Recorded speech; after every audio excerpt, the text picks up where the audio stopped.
All right, what's up, everybody? Oh man, I am excited about tonight. We have a great show in store here.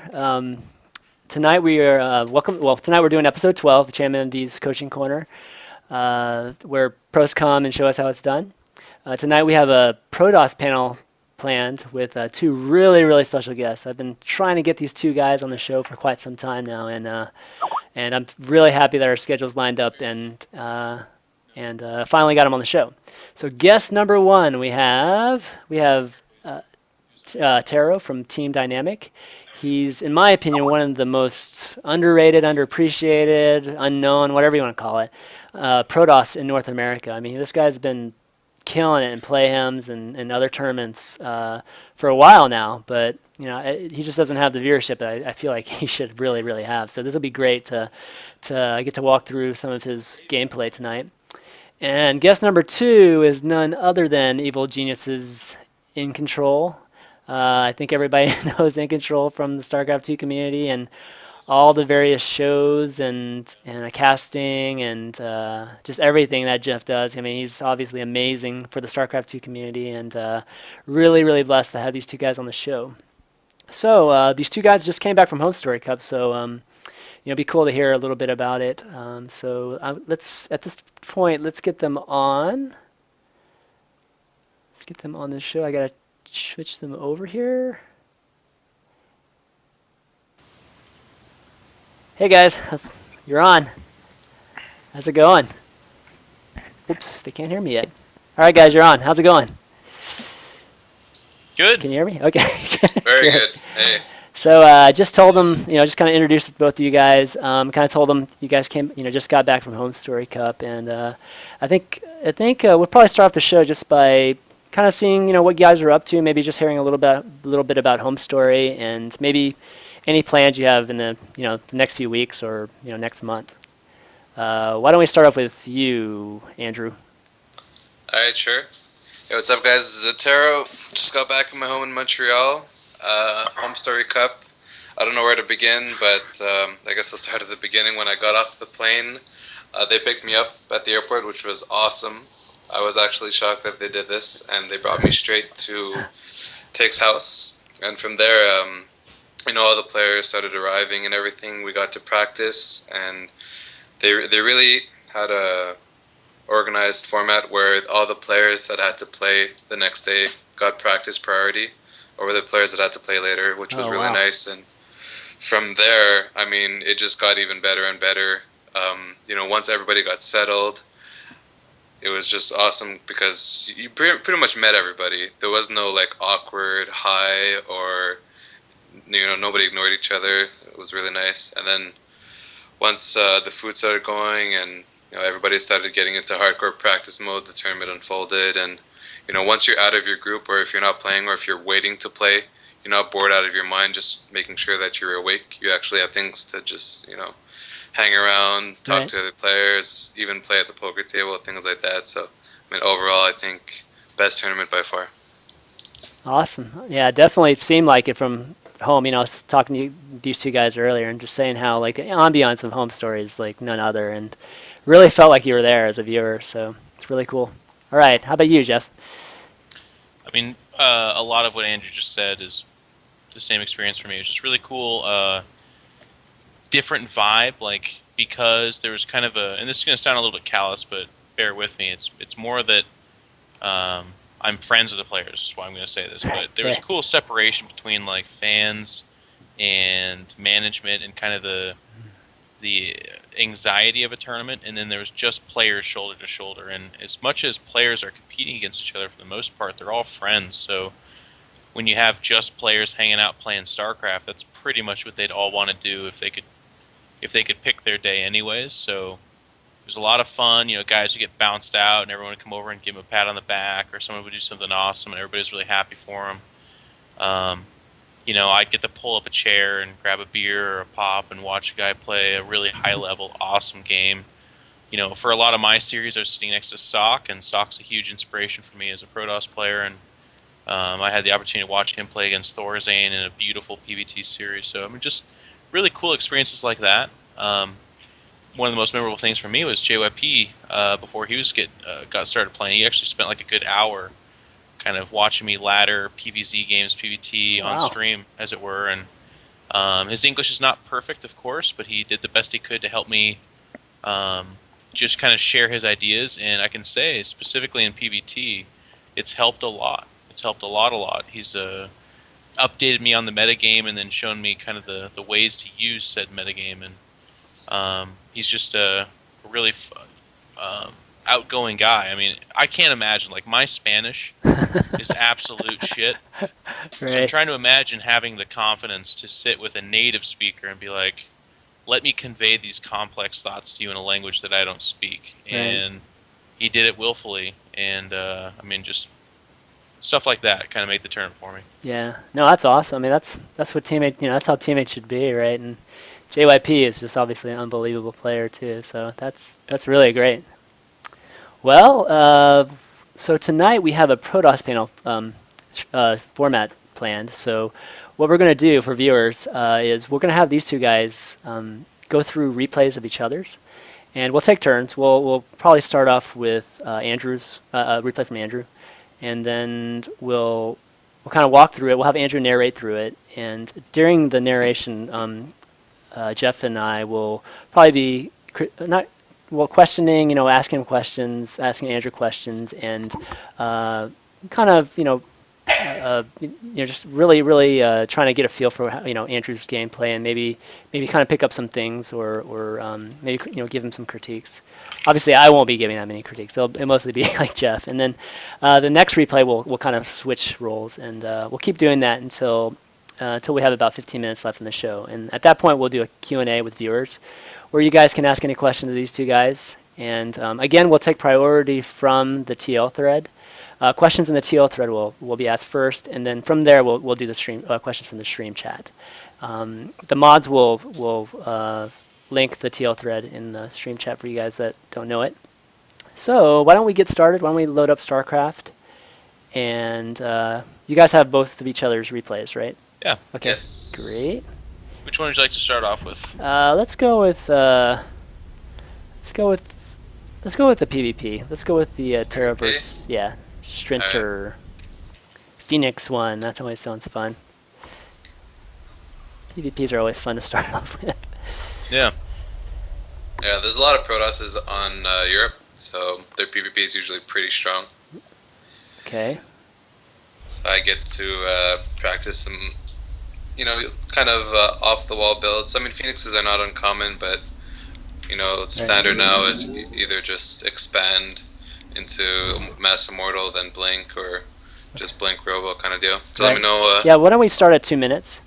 2 minutes. Okay. Nothing really happens. I don't think anything happens. Yeah, nothing really happens in 2 minutes here. With my All Scout right. Give me a Pro. second to get there. Okay, yeah, I'm waiting for you guys. And we'll take it faster after that. Alright, And Okay, I'm at 2 minutes. okay, great. same. Here we go. 3, 2, 1, go. On regular speed? Yeah, regular. Just faster. Sorry. Sure. So go ahead, Attero. Sorry.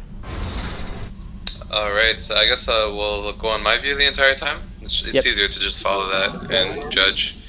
So, it's this is a tournament game actually, so it's not a ladder game. Which is one thing to note.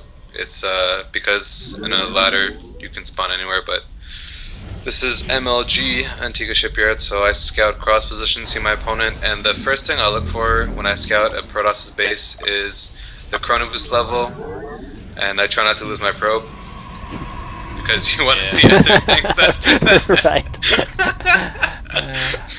So actually the first thing to do is not lose your scout probe, but I saw the same amount of chrono boost, and from there you kind of just give your options saying that, okay, he's not using chrono boost on his Nexus, so it's not going to be much of an economical build. Right. So you kind of have to watch out for either 4-gate or just a delayed gas with some stalker pressure.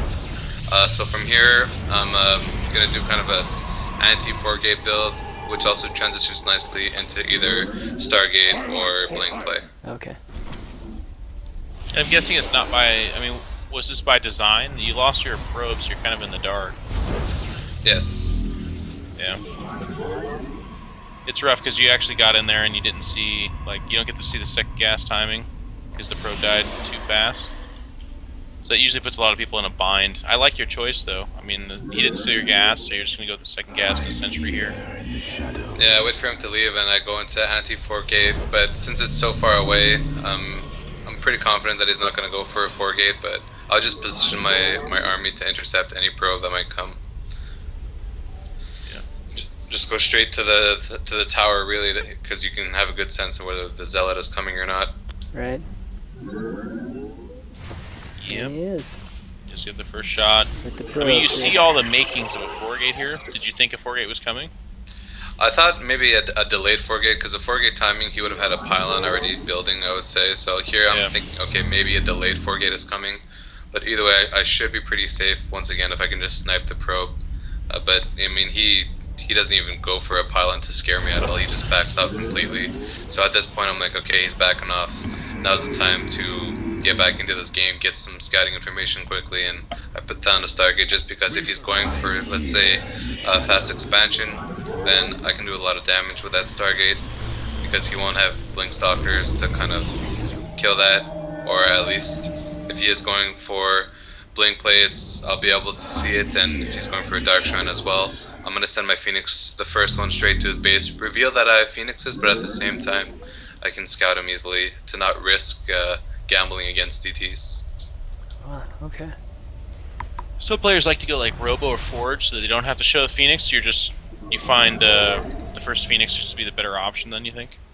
Yeah, I mean, it forces him to kind of react to the Phoenix, the first one. I mean, it's not going to be a hallucinated Phoenix, obviously, and even if he is going Blink, I find that in these positions especially, it's going to take him a long time to just counterattack.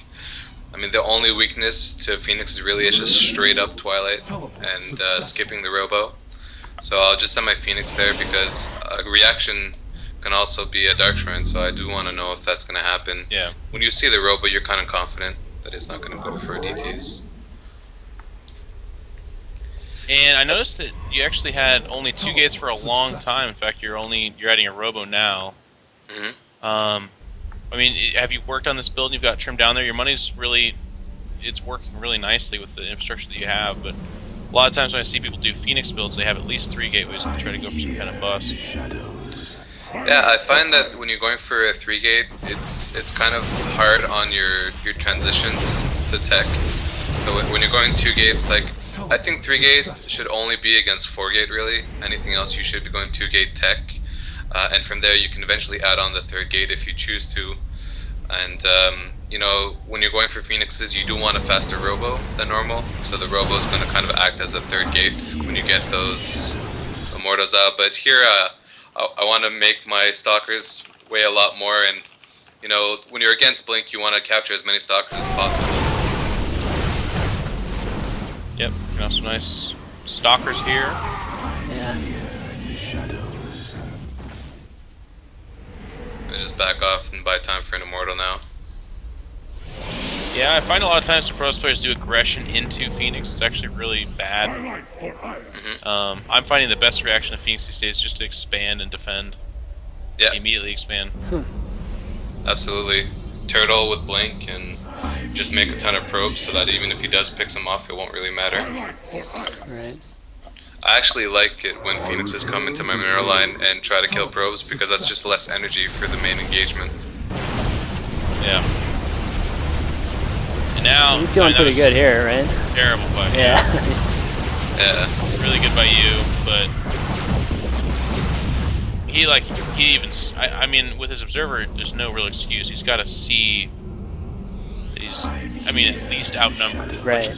Right. I wanted to say it was at least equal, but honestly, he's outnumbered. He's kind of still hanging out here. Very interesting. Yeah, you know, for these type of players, they kind of just don't really know what to do against defensive Phoenix play. They're so used to just counterattacking. So at this point, he's gonna just make Immortals and stay on one base, but you know, I already have enough Phoenixes, and Stargate doesn't die really fast with that many Stalkers. Oh, actually he doesn't. Wow. At this point, You've cut Phoenixes anyway, so it wouldn't have mattered, right? Yeah, I mean the Phoenixes. I already did the damage I wanted to. Right. A lot of stalkers died in that last engagement he tried to attempt, and from there I just want to kill his observer before moving out because that's. I don't want to get into a base trade scenario really. Mm-hmm. I mean, one of the only criticisms I'd have for you is that you had a robo for a while and were very slow to get an observer out. And I mean, I think in this situation you're pretty okay because you know that he's like still building a lot of stalkers, so the assumption he's on one base and there's not a whole lot of variation in his tech. But I don't know. If I'm doing Phoenix and I'm defending with my Phoenix, I'd want to get an observer out pretty quick just because we don't really know what's going on the other side. Observer is nice. I kind of use my Phoenixes as an observer. That's why I send the first one there. And you know, once I saw the blink play, I just had a need to use my gas for immortals and just more stalkers, I suppose. But if you didn't go for a counterattack, I agree. You know, observer is definitely something you should get with this build. And there it is. He's on one base. He lost everything. And Phoenixes are a great composition to have in a main army, I guess. All A lot of right. people should be checking that out because Phoenix PvP is still, I think, on the lower end of like people doing it or seeing it even. But definitely check that out because I've played Attero a few times, but even outside of that, Axlav, he does it quite a bit, and it's really strong. And I feel a lot of its strength is something that Attero talked about, which is that people don't really know how to react to it because they don't see it very often. And even myself, who plays hundreds of games a week, I only see it a few times. And I feel like if there was one word of advice I could impart on people watching is don't attack into Phoenixes. Just don't do it. It's worked very, very, very few times for me, and it's lost very, very many times for me. I feel like it's if they mess up. I mean, I feel like if you attack into them, it's up to them to mess up. Otherwise, they should win from there. Yeah, it's a very good point. You know, how to react to Phoenixes. It's usually turtling. It's kind of the same way you would react to mutas. You're not just going to counterattack because you know there's going to be a base trade, and mutas are pretty good in base trade scenarios. So you kind of want to just turtle up. And I would actually recommend, after you expand and you start getting either your third or fourth gas, with the blink, you can actually put down a dark shrine and kind of force them to build observers that they try to skip out on because they feel like they can scout you with the Phoenixes. And even once they know you have DTs and prepare for that, you can just morph them into Archons, and Archons are just amazing against Phoenixes. Yeah. Right. All right. Let's go to let's kind of switch roles now, and let's do one of Jeff's here. Why don't we stay on PvP and go with the Metalopolis replay? I actually have a bit of a fail moment here. Okay. Oh no, I have that one. Okay. Well, wait a second. These are actually from the European server, and I forgot to send myself those replays. So 1 second. Oh, okay. I could send them to you too if you need it. I got it right here, I think. Okay. No problem. That's funny. Arnold.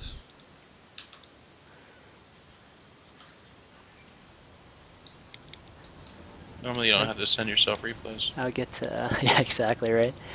I'll get to 2 minutes and wait for you. Actually, don't think we should go to 2 minutes right away. Some stuff happened. Yeah, actually, that's probably yeah. You're probably right. Maybe we can go to a minute. Let's go to a minute. I got it. It's there. It's the Metalopolis 4 one, right? The Yeah. PvP? Yes, Okay. that one. I'm all good to go. Okay, we're at. Why don't we go to a minute and then we'll start. Okay. Yeah, that's good. Yeah, it's perfect actually. Be amazed at how often this happens, actually. On I suppose this is a lot of game, though. Yeah. on NA, it happens probably all the time. Jeez. Alright, you ready? Yeah, 3, 2, 1, go. Okay, so as we can see, there's obviously a probe that left very early. It's in between my base. But what's important for people to note is it's in between the other base spot as well. So if you take out close spawn locations, close by air and cross map are the only two spawn locations possible for maps like Metalopolis, Shattered. Pretty much those two actually that come to mind. And in those situations, there's a high chance of them doing proxy gateways. And what you have to do on these maps, in my opinion, is you have to do, like, cannon rushes happen here as well, so you gotta check that ledge overlooking your natural, and then you have to scout after gateway at least. If you scout them last, you're in kind of a pickle, but as far as I'm concerned, this is the best way to hold it off. I mean, it's just, it's not like the best way to hold it off, but it's the best way to have a build that doesn't screw you if they're not doing proxy gates. You know what I mean? Like, you Right. can't play every game like you're getting proxy gated. Just a safer build against it, yeah. Got it. Yeah. Yeah, The I moment mean the option. Oh, okay. Oh, go ahead. Yeah. Go ahead. No, I was just gonna point out a couple things about scout, like preparing to defend this. But you scouted him and really good reaction, put down a second gate. But on ladder, what's common a lot, and it'll probably save you a lot of trouble, is just really 9 scouting. I don't do it that often myself, but you know, if you're just starting out on the ladder PvP, and especially on a map like Metalopolis where cannons is pretty much a third of the game, you want to kind of get that 9 scout out. Right. I would agree with that advice, except I would give the caveat as far as people understand. Like, I used a 9-pylon scout as well, but I felt like, I mean, unless you're in some kind of weird suckhole of the universe where every game you play is a proxy gate, more often than not, that 9 scout is going to do you less good than as it was a 12 gateway scout. Of course, on maps where there's a higher frequency for these kind of builds, I would be more inclined to agree that that is something you could probably make normative for you. Nice little mess up by your opponent, actually, Right. just suiciding a zealot. But one thing that's Yeah. really good is the double pylon on your gateways. You don't want to just separate your pylons that early. The second one should at least be powering your gateway, if at least a bit further away, perhaps. But really nice position on the. So have you pretty much won the game at this point? Not In your necessarily, eyes? because there's this weird tension where it's like, is he just going to keep making zealots, or does he start trying to go towards Stalker? And both players have that weird tense moment. Like, I bring my pro back, but honestly, if I could go back in time, I would leave it in that phase, because that's really important information. Right. My thought process was, he's just going to keep making zealots, and this is not correct, but at the time I was like, he'll probably just keep making zealots. I need every probe I can have at home so that I can make my economy that much stronger, but leave it there. Like, if I see him take the gas, then I in turn can take my gas. As it is now, I'm doing guesswork. But one thing that I do here that I like, and I think is good for the situation, is in a moment here, I'm going to shave a zealot off my army and send it towards his main, and that really shows his hand. Like, either I'm going to kill a bunch of probes or I'm going to die because he's given up on the proxy gates. And because I have the ramp, I think I can afford that one zealot less for my army. Right. It's kind of like a Broodwar-esque type of PvP that you actually don't see often. But he does get the Stalker on you. You actually kind of late. And yeah, in my opinion, this is a huge gamble you took just to keep reducing this many zealots. But, you know, it looks like you're definitely going to get that gateway, hopefully before the Stalker finishes. Probably not. You actually split them Yeah, up. it came up. He's running it home. Yeah, and I just kind of see what's going on here. So at this point, you have to pressure, right? Or no? Or are you just gonna No. fall back? I noticed his gateway timings, and you just kind of, I mean, my thought process was, yes, he has one stalker on me. It seems to be heading home and has no interest in really attacking my zealots. Right. I'll have 2 stalkers out in good enough time. Like, he could do some dances, maybe kills a zealot. More than likely, just damages several of them. But I was relying on the fact that I was pretty sure I was ahead economically, and then with my second gas, I thought I could tech faster than him as well. I see. That is amazing, though. 10 zealots, 7 minutes into the game. I've never seen this before, Jet, but I mean, it works. It's definitely a good way to do it and just counterattack. The only way he can actually defend this properly is have a wall and maybe even a cannon, because you are going to have the Stalker advantage killing his gateways. Well, I don't know, maybe you just don't see proxy gates that much, but I didn't do this by design at all. I thought I had to make this many. Like, Okay. a lot of times they make gates outside your base, and then they freak out because they've done like 9 pylon, 9 gate, and their economy's butchered, so they don't think they have Right. any other way to win. Yeah. Some Protoss players, like he, are fairly smart, or at least experienced enough with this. I haven't practiced proxy gates at all, where they realize, okay, it's not going to work. I'm okay with this many zealots, and now I'll start teching. So that's why he was ahead of me. he's probably got more practice with this kind of stuff than I do. Yeah, just in terms of a reaction, I probably need to discuss it a bit more, like the amount of zealots you're actually going to get and kind of feel it out.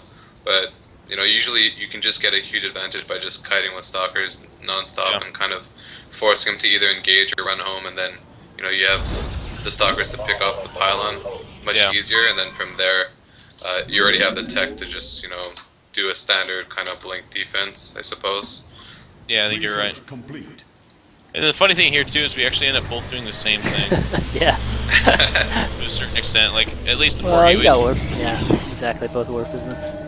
He's going blink behind this. Then he shows up, and you know my whole army's right there. This is the sad part, though, is that warp prism makes it out of here, and then it never should. It just never should. So what's the? I mean, when do you know to expand here? I mean. Oh, you don't expand PvP. Okay. I mean, I knew that in general, but I just figured at some point you might you might consider it. This game, I think there is an expansion, but and I'll explain kind of like the thought process behind it. Right. Expanding in PvP is a very careful and precarious thing, and the reason for it is like that 400 mineral chunk, but also more importantly, the absence of the ramp to separate you from the rest of his army is a huge commitment. You have to be more powerful militaristically. Like you cannot just rely on just sheer force fields, which is what we as Protoss players are able to rely on otherwise, because of blink. Things like blink negate force fields, right? They don't really matter when they have that upgrade. So, right. I kind of see him coming down here. You can see my warp prism's poised, waiting for this moment here. And when he goes after the pylon, that's what's kind of like triggering me to say, "Hey, I can go kill him, or at least try." Yeah. It's very nice. And I make a big mistake here too. Like, I think a lot of people should watch for this kind of thing. How many times do we see guys go for a really critical building and then not get it and effectively spend tons and tons of money on hurting something? You know, Right. In PvP, all you have to do to win the game is to dislodge probes for a chunk of time. Like that just murders their economy. Right. So, as you can see, I've got 4 zealots against a naked mineral line.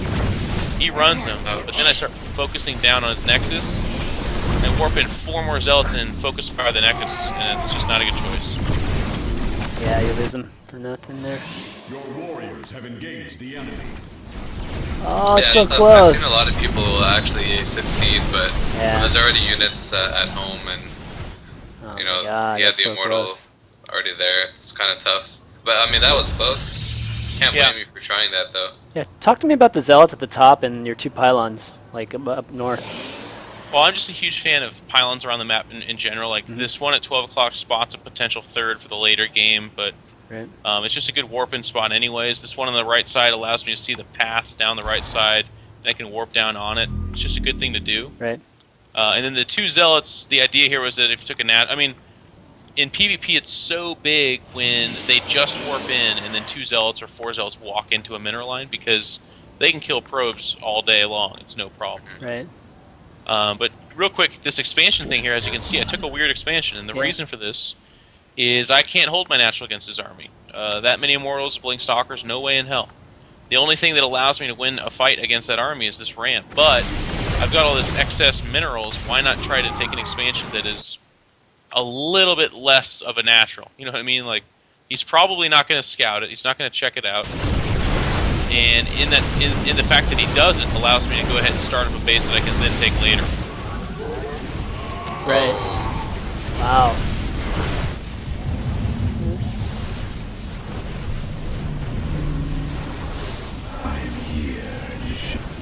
Nice. Yeah, and That was nice. his offensive blink was just, I mean, it was just never going to work. The force field at the ramp basically guarantees that the immortals and whatever zealots or sentries are down below are never going to participate.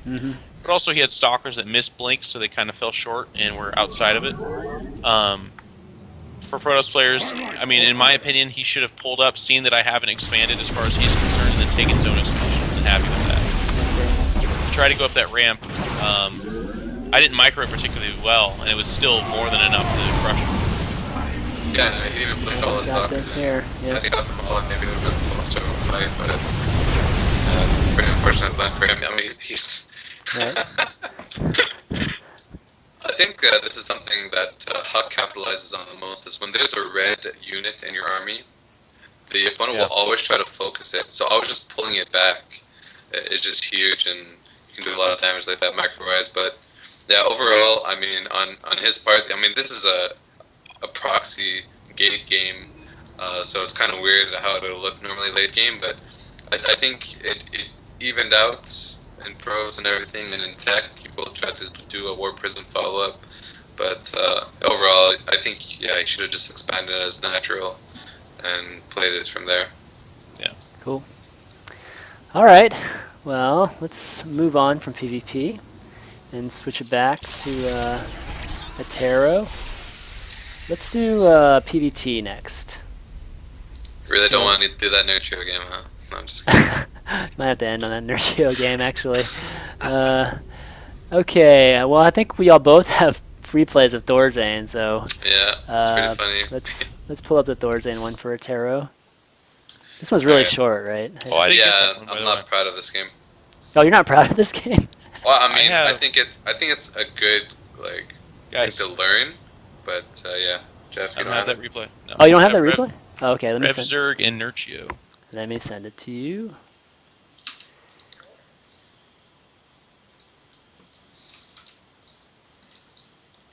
Here you go. Sorry about that.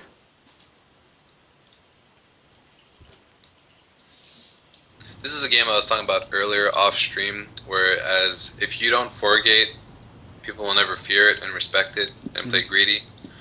So what Thorzane does to me, I find, is even going beyond being a greedy player and not fearing forgate.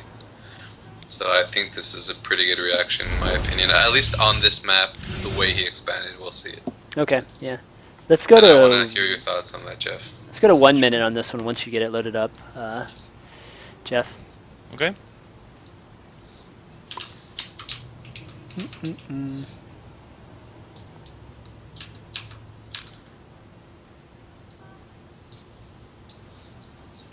It's not like I invented this build or anything. I just think that, you know, what is the best way to just say, all right, let's go, ship it. All right, we ready? Okay, 3, 2, 1, go.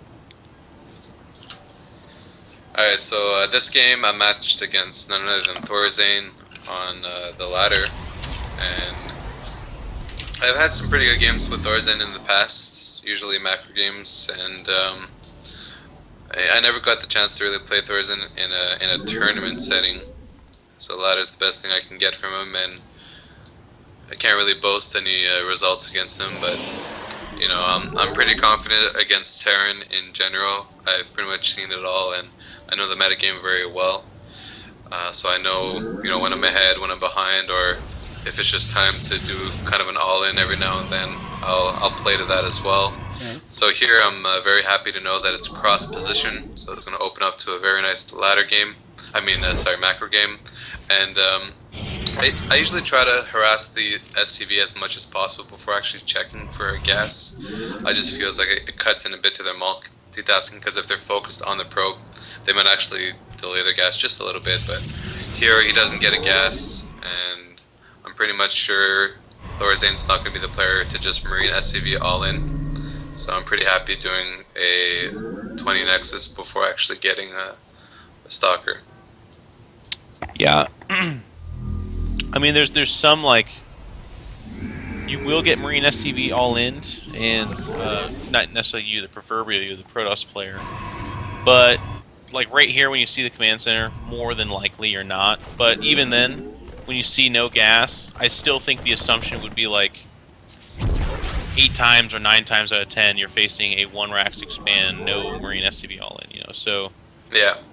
on the Korea server, it's a lot more popular, so a lot of players, what they do there is they do the exact same build you're doing, except they'll have a second gas, and they'll probably expand like 22 Nexus. And the idea here is that you just, with that extra gas, you can continuously produce sentries after a Stalker. And if it is some kind of kooky, you know, all-in, then you can just pull back and freeze your ramp forever.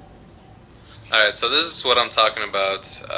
But yeah, definitely a good point, Jeff. I mean, it's not as popular as it would be on, I suppose, NA or Korea, but I mean, this is Europe, and a player like Thorzane, huge macro player won't do this. So the engineering bay just feels like he's investing a lot in that engineering bay. That's 125 minerals. That can be actually a barracks.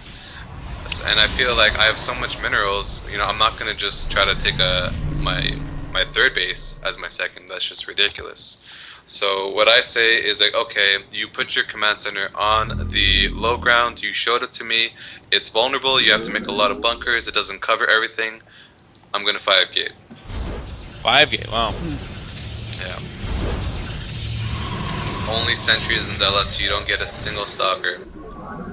Except for the first one, of course. Yes. Yeah. Cool. I actually have never done this, never seen it, but I've heard Terran's bitch about it. This is definitely something kind of cool. Yeah, so I try to position my sentry in a way that if his SCV tried to come back to see the Nexus, it'll intercept it. The Stalker was up there, and usually the SCV would try to dart back in through there, so I felt like he wasn't going to be there anymore. And right now, you just pray to God that an SCV doesn't come and see that you don't have an Nexus. That's pretty much, so I try to position my units as much as possible to intercept it, and from here you clear the towers and you just want to make sure that he doesn't scout the pylon that I built here. And he does actually try to scout for it. He told me actually at Home Slur Cup he tried to see the pylon, so we'll have to look at that. Yeah, the actual tension of this build is whether or not they scout the natural. Like if a Terran ever sees that you in fact don't have a Nexus, they build like 4 more bunkers, or sometimes they even just abandon the base altogether, like whoops, screw that. Yeah, so he does see a random stalker just chilling, and you see the SCV just darted by. So I got really lucky in that sense where he didn't actually see my pylon. And then from there it's just heavy sentries. You want to get sentries at the beginning so that they have a good amount of energy, and then from there you actually continue to warp in sentries. And let's just have an optimal amount of force fields, because, I mean, you can see he just made 1 bunker. He had no idea that I didn't actually expand. And here we go. Yeah, that should be easy. Yeah. Yeah. I mean, like I said, the thing is, like, Thorazane, the greed you're talking about is definitely there. Like, he's going Ghost, he's got add-ons on every single barracks, and he doesn't know that you haven't expanded. He's just like, I'll fight you, sure. I mean, all this money that Thorazane's spending is going away from his combat units, including just 1 bunker. Right. And very minimal scouting. Like, he didn't. If you lose your first SCV, you should send a second one. Yeah, I mean, it's a lesson to learn for Thorazane. I'm sure the next time he plays me, he'll scout a bit more, but I think it's just a really good gamble to take when someone denies your Nexus like that, especially in a map as wide as Metal, because I mean, even if he did put up like 3 bunkers, it's not going to be as bad because those units won't be in a position to run away. They'll be trapped forever by my force field, so it's not too bad even if he does that, because I can come at it in an angle where, you know, one of those bunkers might not be useful. Right, such a big opening, yep. Yeah, so I just think it's a good response to just someone investing 125 minerals to block your Nexus when they actually blatantly showed you a command center as well. Okay, no, that's good. I mean, it's interesting to hear the logic behind why you decided to do it, and it's cool. Everybody's like, oh my god, what a cheeser, what are you talking Exactly, about? Stop right. playing the game. Right. Alright, let's go to Jeff's Thorazane game. I know that one's much longer, so I think a lot of people saw it live. No, I no, think- it wasn't was it? streamed. It wasn't streamed? Okay, I didn't. Nope. I know I didn't see it. Okay, that's too bad. Shoot. Turn off the stream, I start winning games. Exactly. Something to that, man. Is this your account? What? Is this your oh account? no, I No. was using somebody else's. Okay, there. yeah, I was gonna say. I was like, I didn't think that was your EU account. Let's see. What should we go up to? A minute or 2 minutes? Let's go 2 minutes here. I think there's more macro game here, right? Yeah. Thanks. All right. Macro. Yeah, macro in a 5v8. It's not easy building those sentries. You have to calculate just enough sentries. No, I'm just kidding. You just spam anything. That's funny. All right, here we go. You guys there? 1 second. Okay. So, All right, now I'm there. Okay. alright, I'm there. 3, 2, 1, go. So this is game number 3. In game number 1, I did a Nexus first, and he was just doing a 2 racks on Shakira, so he had a reactor and tech lab, a whole crap ton of SCVs, Marines, and Marauders. And that was pretty much all she wrote. And then game number 2, I cheesed him back. I actually did a 4-gate Warp Prism close air spawn. Wow. Crazy game. He had a Very Banshee nice. out and it killed like half my economy, but Right. he didn't have one either, so just the end of that.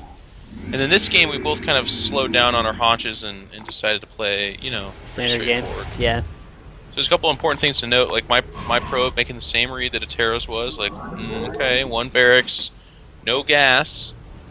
Could this be a Marine SCV all-in? Sure, it could, but it's more than likely not. It's a Yeah, I'm long ass actually- run for a Marine SUV. Yeah, Oh, it would probe. be. Lost my probe, but I'm able to start heading towards my fast expansion in a moment here. Anything about this map that you generally like to do, or I mean, Daybreak's really good for Protoss. Okay. It's just, there's good ramp coverage leading up to the natural, but also the main.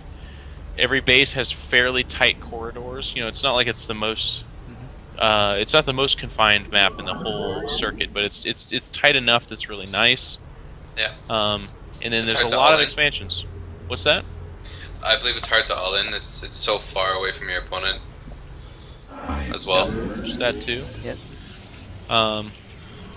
And in this case, the lots of expansions, in my opinion, favors Protoss because these aren't very hidden expansions. Like, as long as you do a good job checking top left in these spawn locations, then the Terran can't really sneak a super fast third on you, like they can on a map like Talor Malter, where there's some bases you just never check, you know, until the 20-minute mark. right?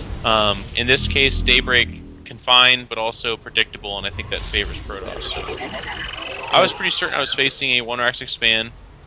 It's really important that your first stalker is really active, in my opinion. So I show up here, see the bunker, and then you see me poke forward just to get vision of the command center. So I take that extra damage, but I wanted to see, because what Terrans sometimes do now too is they put a bunker out there, but then they actually never expand, and they're just doing a 1-on-1 behind it or something like that. Very true. One thing also to check is when you're harassing the bunker, you can actually see how many Marines are behind it to see if he's actually making like a 4 racks. A lot of players like to follow up with just no gas 4 racks, and you'll see that they just have a ton of Marines behind the bunker, and you're like, well, what the hell is this? And it's just it's a good scouting as well. Well, Attero, you just blew my mind, because that's actually a really good point. What a lot of Terrans like to do is to just make like 20 Marines, and then they just walk them across the map. Like, they're gonna die, but as long as they kill 4 or 5 stalkers, sentries, or they get at the natural, or if the Protoss is being super greedy, they just win the game. It's like a really nice dice roll for the Terran. You have a high percentage of just doing good stuff with it, so actually seeing those extra Marines is a really cool point you just brought up. Yeah, it saves me a lot of games, saves me a lot of trouble, especially Koreans.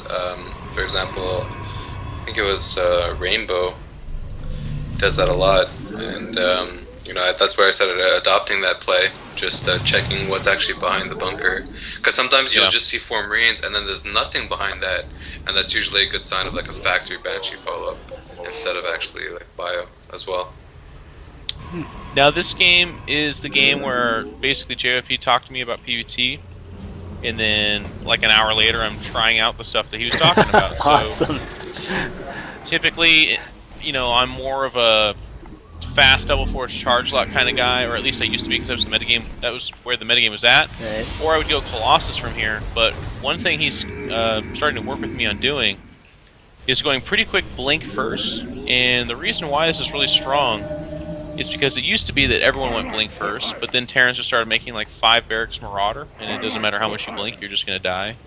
But now they're making more Marines, and they're going for more drop play, and they're taking faster thirds.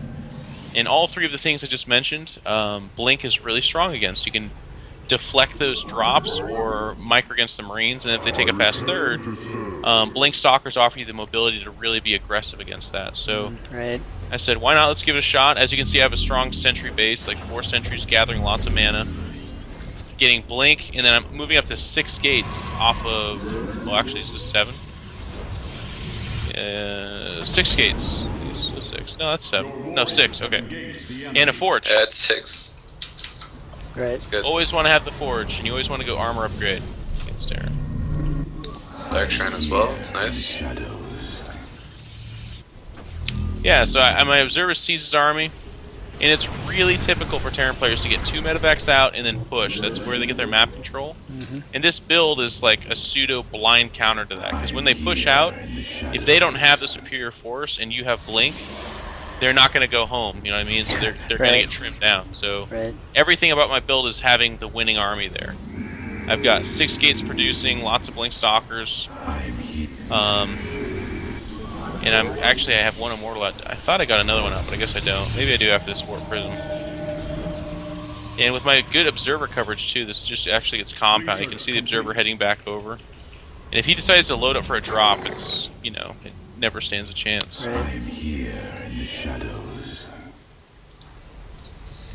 Yeah, it's good. I mean, I don't even see an expansion behind his attack, which is kind of interesting as well. So this ghost follow-up by him is kind of going to be tough because you have DTs coming in, and that's one thing that's nice about it too. The metagame is so used to just, like, you see a Robo, he's getting Colossus, and he's making 2 Vikings blindly, and I think that Terrans need to step away from that. And wow, even stimming to take the rocks, that's kind of a weird decision by him. And like you said, he's just not going to go home after this.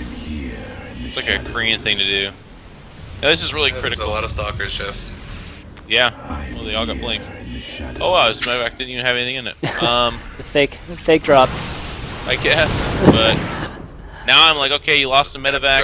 Well, he's I going thought on. there was 8 guys in there, and then the warp prism also spreads out Terrans really well. Like, I actually am like showing it and not doing anything right away. That's not good, but in general, and these guys should have been spread out more. I think he does 2 scans to get all of them. That's not enough.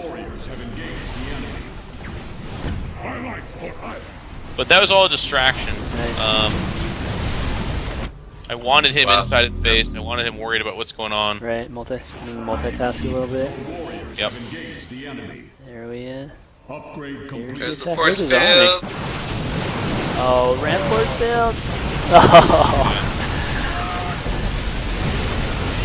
And then now it's all about like sticking back and not taking too much damage. Right.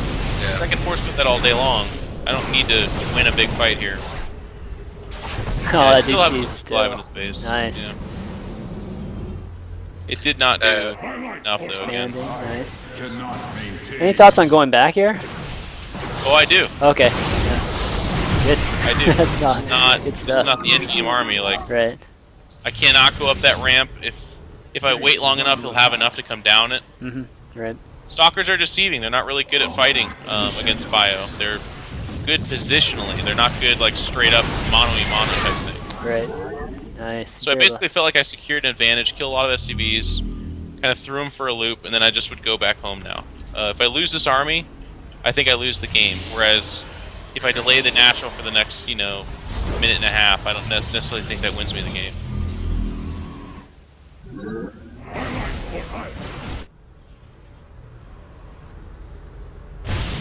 Supply-wise, yeah, That's not really that far solid ahead. attack.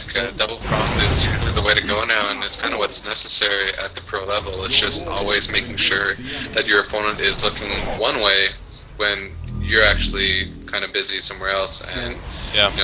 he has to send his army because Terrans don't have the luxury of just warping in. They have to have some kind of army going there to defend. I mean, SCVs are not really going to kill SCVs. That'd be a dream for the Protoss because you can just warp in another after 5 or 6 die and all that mining denied. So it was just a really nice attack, and the Blink Stalkers as well can now be used just to micro the hell out of any drops or any follow-up attack by Thorazine. How? Sure, he's and then kicking himself. Okay, go ahead. Yeah. I was going to say, one of my favorite finishing moves in a PvT is like opening up some kind of non-Colossus tech and then double forge, or not double forge, but double robo switching to Colossus, like 4 or 5 Colossus with no Vikings. Right. They might as well be gods. There's just nothing that touches them. Finish And the nice it. thing too is there's not like a huge risk. Like double robo isn't belly up for me. If he did have Vikings, I've got a ton of Blink Stalkers, and that's your answer to those Vikings anyways. Right. Yeah, he's also kind of, he's still getting those upgrades, which is kind of a big investment for him after taking that much damage. You kind of want to, probably invest more into ghosts and just having more Vikings, like you said, to counter your Colossus. But at here, he's pretty much in the dark. He's kind of hoping that you're just going for that double forge heavy gateway kind of technique, going for these upgrades himself, but he actually needs to counter Colossus, and from one starport he doesn't actually have a factory because he floated it and you killed it in back your natural, so it's hard for him to actually counter now Oh, that's true. your Colossus. Yep. And you can see he's like, he lifted that barracks to go make another tech lab. I think the assumption was he was going to make a starport there, but then realized, oh, I can't. There's a factory being built somewhere. Right. But it's almost too late. Like, I got 3 Colossus out, 4th one coming, and 2 more on the way. Like, this is just a ton of Colossus. And right now, in order to fight that many Colossus, he'd need to have, close to 20 Vikings, whereas he's sitting on like 3. Marines are virtually There you go. just gonna disappear against the Colossus, and yeah, that was his Vikings. That was it. Forward They're gone. flank. And then I mean, I don't know. This army is so easy to control too. It's not like some huge. Exactly. I need to micro the crap out of this type of thing. It's just As long as the zealots are kind of in front, it's all good. There you go. force fields to thin them out, Yeah. And then Guardian Shield needs to be up at all times. Let's get EMP'd like that. Sure.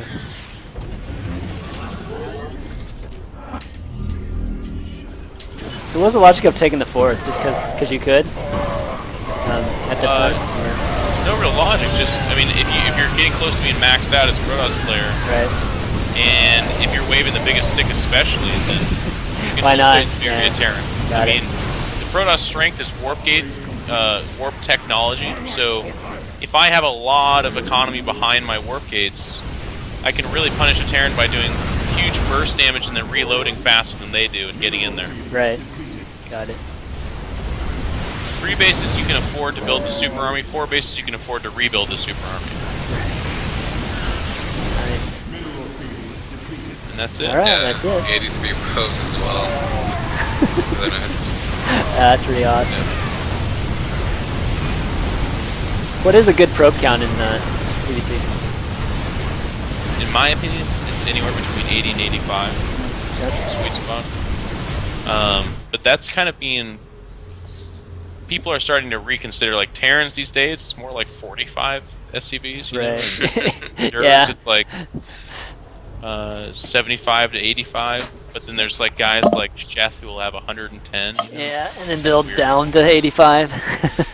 Right. Got it. I'm gonna use the restroom real quick. Okay. Yeah. Let's Okay. take quickly. We'll take some questions for any questions about the show. I'll take right now. We'll save the questions for these two, obviously, for later. You guys having a good time? Good stuff, right? And Thorazine bites the dust. 2 times. 2 times. Hopefully I won't have him as a guest soon. He'll be like, JYP is a really smart player, and as you can see, he's Code S, and any PvT advice you can give, you should take that oh, with yeah. with a bucket of salt. I don't know if that's the way to go over the expression, but take it with a grain of salt. Actually, no, I think that's the worst. Yeah, or just scratch all what I just said. But JYP is a genius. Right. That's all you need to have taken from what I said. But I mean, Blink is just a nice metagame to do now. Like Jeff was saying, a lot of Terrans are just focusing on keeping you in your base with medevacs, kind of, and then just doing whatever they want to counter what you're doing. Because a lot of times Protoss will have a better army than Terran. Usually Right. in a straight up fight, like early mid game, Protoss will have a better army, and that's what you always see, like 2 base all-ins or 2 base timing attacks from Protoss, and Terrans will do that as well, but that's where Protoss usually just win, and Terran will say, oh, Protoss OP, what is that? Force field's too strong. But once you get to that Ghost Viking 3-3 type of situation, it's much harder for Protoss to kill Terran. So that's why you want to just build up advantages as much as you can. And like Jeff said, he killed a medevac. He thought it was full, and that's why you just get a lot of confidence where you can start taking the third base, or you can even push out, things like that. And he did the right thing by just doing a double pronged attack against Thorazane and Warp Prism. It's still underused. A lot of players are still trying to figure out how to deal with Warp Prisms, or even how to use Warp Prisms for that matter. Like, a lot of Protosses will use it and say, "Oh no, it's garbage. It's risky," but it's really strong. As long as you're doing two things at once to your opponent, you will succeed. You should at least succeed in one aspect. But either way, you don't even have to commit to it. You can just back off, and you still put pressure on your opponent, and they're going to be scared of it. Like, if you show a Warp Prism and send it back, they will be scared of that Warp Prism, and you can just use it as a pylon with your army. So just having those tools available just put your opponents on edge, and that's always a good thing. I mean, if there's anything our Protoss listeners could take away from this, it would be use the Warp Prism. Just practice it, because like he was talking about, at worst, it's a mobile pylon, which is still something that, if you're not using a Warp Prism, you're supposed to be using the actual pylon for. I mean, there's nothing worse than a big engagement in the middle of the map, but you're warping in across the map and bringing them over. Our advantage as a Protoss player is our ability to warp in our army right where we want it. And if you're not taking advantage of that, then you're playing with one leg tied, behind your back. But more importantly, even than that, in my opinion, is your ability, like Terrans outside of Zerg, and I'll explain this really convoluted apparently, against Terran, like when they build 3 or 4 Marines and 2 or 4 Marauders, those guys are they have to micro to take on 5 or 6 charge lots. You know what I mean? It's really hard for them to do that. And more than likely, the charge lots are going to wreak havoc on the SCV line, that kind of thing. Whereas Zerg players, they have like built-in responses, usually spine crawlers for DTs. Queens are already there. And then if they make any kind of roaches at all, roaches trade against zealots just way too cost effectively. So Warp Prism's still fantastic to use against Zerg, but it's not as good as it is against Terran. It's fantastic against Terran, just because it really forces them to have to use their multitasking if they want to survive it. And if they don't have the multitask, then they're going to lose a lot inside their main. And that's where, like, I can't tell you how many games I play where there's like 5 or 6 charge lots inside the Terran's base. Terran's army looks away, a couple of force fields go up, and then my Colossus just fry their entire army. Right. They usually have some choice words for me after that, and then they leave the game. Yeah, I mean, and that's the way to execute Warp Prism. And one thing that people are saying it doesn't work is because they don't understand the multitasking of a player. Like, don't just drop to drop. Wait for their army to move out, then you can drop. Or at least just have those timings down where, okay, DTs, obviously you can drop them, it's going to be nice, but dropping in 4 zealots just randomly while the army is just chilling at their natural, that's not going to work. So you have to think about how you're going to drop effectively. Okay, now his army's moving out, I can drop him. Or now my army's moving out, and I showed him that my army's moving out, so now I can drop him. Just always make sure that you're doing 2 things at once when you're attacking your opponent. Cool. All right, guys, let's move on to PvZ. Yeah. And why don't we switch it up? Let's go into Jeff's PvZ first, because Sure. it's shorter and it has to do with Midas too, so it's very good talking point. Okay. Your Nurtia one's just epic, so we'll end with that I one. had a good Muta PvZ, but yeah, the Nurture one. Yeah, I'm not. Yeah, exactly. So let's load up. All right, now Grim is very good, sir. Yeah, pretty well known. Yes. He's no slouch. Definitely not. All right, so we can go 2 minutes here. Nothing happens in the first 2 minutes in PvP, right? Okay. Ready when you guys are? All right, I'm ready. All right. 3, 2, 1, go. Close by air position, Jeff. Yeah. Yeah, and it's Shattered Temple. I mean, I'd love to hear your thoughts on this. I'm not comfortable Forge Fast expanding here. I've had too many Banling busts. I've had too many Roach all-ins, and they all seem to work more on this map, so I just don't do it. You will only see me Forge Fast Expand on this map in a custom game, and that's because I just want to make fun of the other guy. Yeah.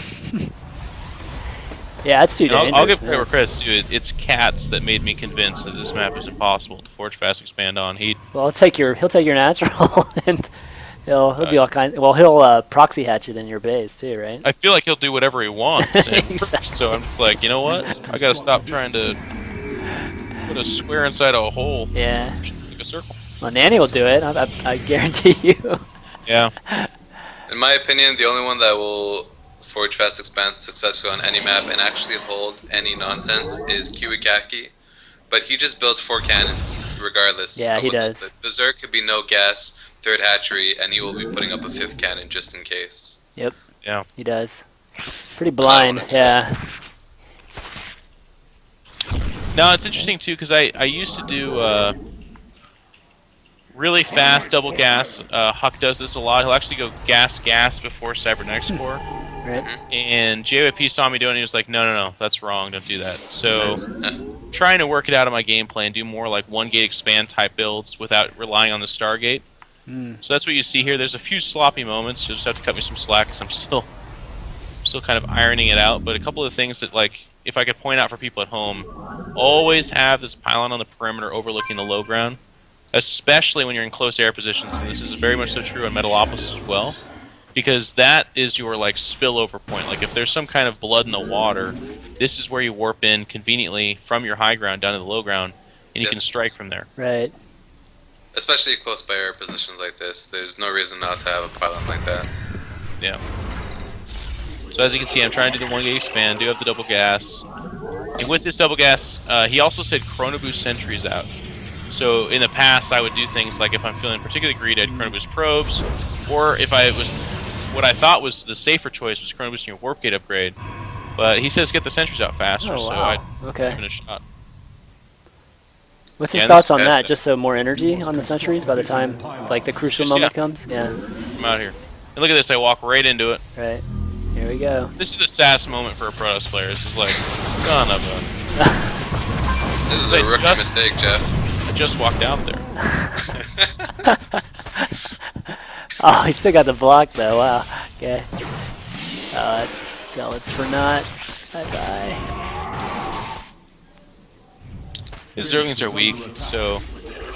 I wasn't worried about this. Like, if I saw more Zerglings coming, I'd be really scared, but... He did this Probably just dead. kind of, a Yeah. soap. Kind of a yeah. That's an interesting number of Zerglings. He didn't really build Yeah. enough. Or the typical amount would be like 20 or so there. Yeah, I mean, in my opinion, you're just lucky that he didn't continue making Zerglings, because you should have definitely lost that Nexus. But, you know, the true thing is sentries, but I just don't think against a Zerg that opens gas, 1-gate is just effective. In the sense that he has so many options to just punish you. Yeah. I mean, I think that the counter argument to that would be that if he did take any of those options, and then they didn't work out, I'm way ahead. Yeah. Miles and miles ahead. Just- And the Korean Protoss is kind of... They have the attitude that they're always able to hold that kind of stuff. Like, they're always going to be able to do that. Right. So whether you agree with that or not, that's kind of like a player-by-player thing. And I don't necessarily disagree with you, Attero. That's why I used to do the MC build, where I'd go Stargate off of 1-gate into 3-gate expand, Right. which is like a lot more infrastructure. Yeah, But that's actually exactly what I do now. yeah, I like it, That but build- I mean that one has its holes too. You Yes, it get does. great scouting though when you ump in that way. That's the great. I think that's the part I think I like the most about opening Stargate for you guys opening Stargate into expand. Yeah. Is that void ray gives you so much vision. It's crazy. Gives good map control, gives good vision. It's good. It's just that every once in a while you run into a ladder Zerg who doesn't give a shit, and he's just going like 1.5 base. He's going like 1.5 base Hydra, and you have 2 void rays and 5 sentries to pull it off. Right. That's true. Yeah, I mean, they're all really good builds. You just have to really practice them to like the second, literally the second. Yeah. Because as soon as you move out just wrong, or as soon as you try to poke, just to see if one Zergling is there, and it turns out to be Balings and Roaches, you can lose the game. So it's all about, I think, SimCity when you're going for the 1 gate expand. Like now, your SimCity is beautiful, but I think you kind of want to start off with that, and before moving out. But it's just one thing to just master, and once you get the hang of it, you'll be like, no, this is the best way to open against Zerg no matter what. Prismatic Overseer core piecing out. online. Yeah. Just working on the rocks. I used to go Phoenix behind a Void Ray opening like this, but actually, more and more I found out that the Phoenix really weren't contributing to the party. Like, Zergs have adapted to the Seriously. point where it's like, Yeah. they see Void Rays, Spore Crawlers everywhere, a couple extra Queens, that's, you're getting the reaction you want, quote unquote. So should I drop 450 more minerals and 300 gas? I don't think so. Right. I think I just use the Voiders to kill Overlords, control a tower, check for a third, get the same amount of information. I'm less of a threat, but I feel like I'm getting the same reaction out of them, and I'm spending less money, is my thought Yeah. process. It's probably true. It's a But- weird game for me, like just watching the Zerg player, how he's doing this. Like, Macro Hatch is good on Shattered, but I think he could have punished your expansion by taking the gold base instead of actually going for this third. Yeah. Yeah, could have. But then again, I play Protoss, so who knows what's good for Zerg. Well, I think you're that's- not, you're not incorrect, though, yeah. Yeah, I that's think, usually the typical reaction on Temple. Especially with you pretty much turtling up here. I mean, just after he lost those sentries, I think that's just be like, okay, he has no sentries, I'll Right. do whatever I want. There should be no 6 gate coming, yeah. Yeah, exactly. Prismatic core standard. 6 or 8 gators, crazy business like that. I see him working on the rocks, and I'm really hoping he goes up here, because I'd love to force field him in and kill it. But he's really smart, and every Zerg player and their mother should do exactly what he did. Just lower these rocks for later. Either Yes. force me to SimCity that ramp, or have the option to counter. And he Just right up okay. down. Yep. Okay. Just gave units away. Cool. Yeah, the roaches being there were a little bit silly. Like, it should just be Zerglings. Roaches are too much of a commitment, and they're slow off creep, so I could have potentially ran down everything he had over there. Yeah, that's true. Upgrade complete. Zergs do that, though. They, like, do a stupid attack, and then they go mutas, and then the game... You already have cannons though. I know, I do that every game now. I just blind it. Well, If I don't see, like, a really strong commitment to roaches, like, Zergs, what they're doing right now is they'll either have, like, 10 roaches and a bunch of lings, and then they're gonna go muta. Yep. That's They right. have 35 roaches with good upgrades, you know what I mean? And then they go infestor. Right. Yeah, you also won one already, so these mutas are pretty useless. Yeah. For now... So, And I had my Twilight Council queued up. Okay, there it is. Never mind. I was like, that's really late if I don't have it. But I did. talk to me about splitting your army against mutas. You want your Blink Stalkers to be the Hound Dogs. They're either predicting where the mutas are going to go, or they're at least catching up to where they are. Right. And then you need to use your like Sentry Zealot, Immortal, or whatever you have as your ground force response. Okay. There's a couple times, I think it's this game, where my sentries show up to a muta battle, and that's not Good. Not good. But one mistake he's making that I think Zerg players should take note of is he's too aggressive with his mutas. Like, killing those stalkers, that's fine. But you'll see here in a bit that he actually fights my full-on stalker force a couple of times. And once those mutas, like if your muta count hovers around, 12 or 16, and it never gets to that like 20 then 30 stage, they're not that much of a threat. A couple of cannons can kind of hold them off. A couple of warp ins will do some damage. But when a Zerg gets to like 30 and 35 mutas and anywhere around there, it's actually stupid. Cannons don't count. They don't do anything against them. They drop Nexus, with like 3 shots. And if my Stalker Force is lazy to get there or it strings in, then the mutas can actually just go ahead and kill them. And that's a really tough situation to be in.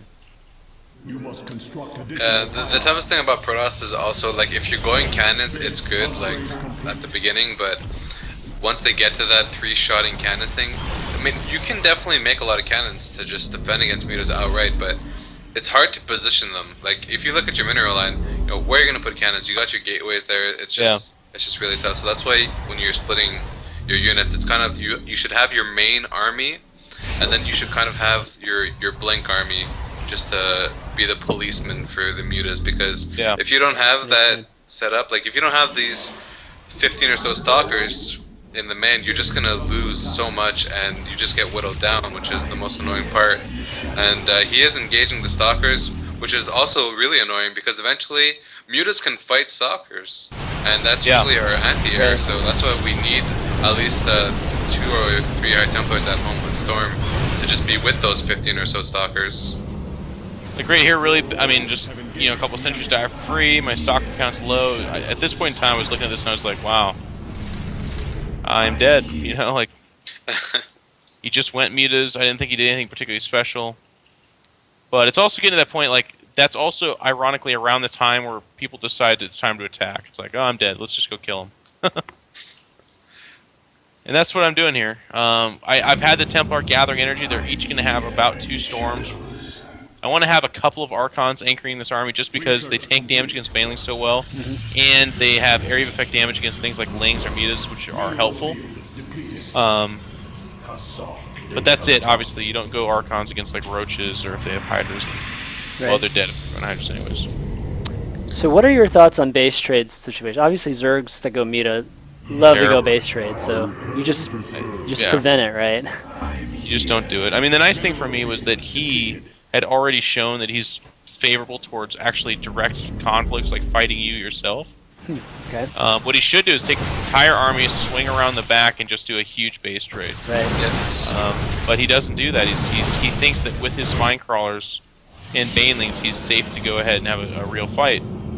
And those are the kind of Zerg players that I can manage. Like, I can do those kind of real fights. As long as I've had a fairly intact 3-base economy, I will produce the maxed out super army for Protoss. And usually that army is more than enough to cut up a Zerg, regardless of how many mutas they make if they want to fight.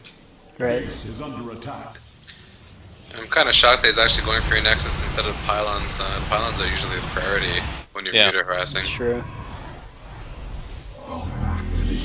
So Nexus Yeah. does not die quickly. Yeah. Basically did no No. damage there. Yeah. Except for a cannon, I think. as you can see, I'm approaching max. He is essentially max, but he's not even on Hive yet. That's another big mistake for him. He should be enjoying the next tier of upgrades. You know, his Zerglings should have Adrenal upgrade, that kind of stuff. Right. And he should be threatening Broodlords. But the fact that he's not is a fatal flaw for him, in my opinion. There's the Warp Prism we were talking about before. Your probes Yep. are under attack. Yep. Very nice. Oh, that was not good. For the Zerg. Yep, and here comes the big fight. Or maybe already there, I don't know. Yep. Leading with Immortals. Oh, so much for the sentries. Yep. Oh, that was a nice storm. Right when it did. Those veins. He's got 0-2 upgrades. Lots of spines, but even spines don't do anything. Nope. And this is just gonna snowball. Like, this is just too much Protoss now. Yeah. Mutas are not made for the big game conflict. He kind of like waltzed them over my army, pulled them back, then brought them back again. Right. Banelings did detonate on my army because I either lost my sentries or something was going on there. Yeah, well, you had everything on one hotkey, so your sentries didn't have priority over the High Templars. I have Templar on a separate hotkey. Well, I think in the engagement you kind of put them together. When I was watching it, it was just everything on one. I don't know, it was weird. I would bet you money that's not the case. That's like, I only have my army on 2 hotkeys. I know very well where they are. We got the rewind button. Oh no. Oh no.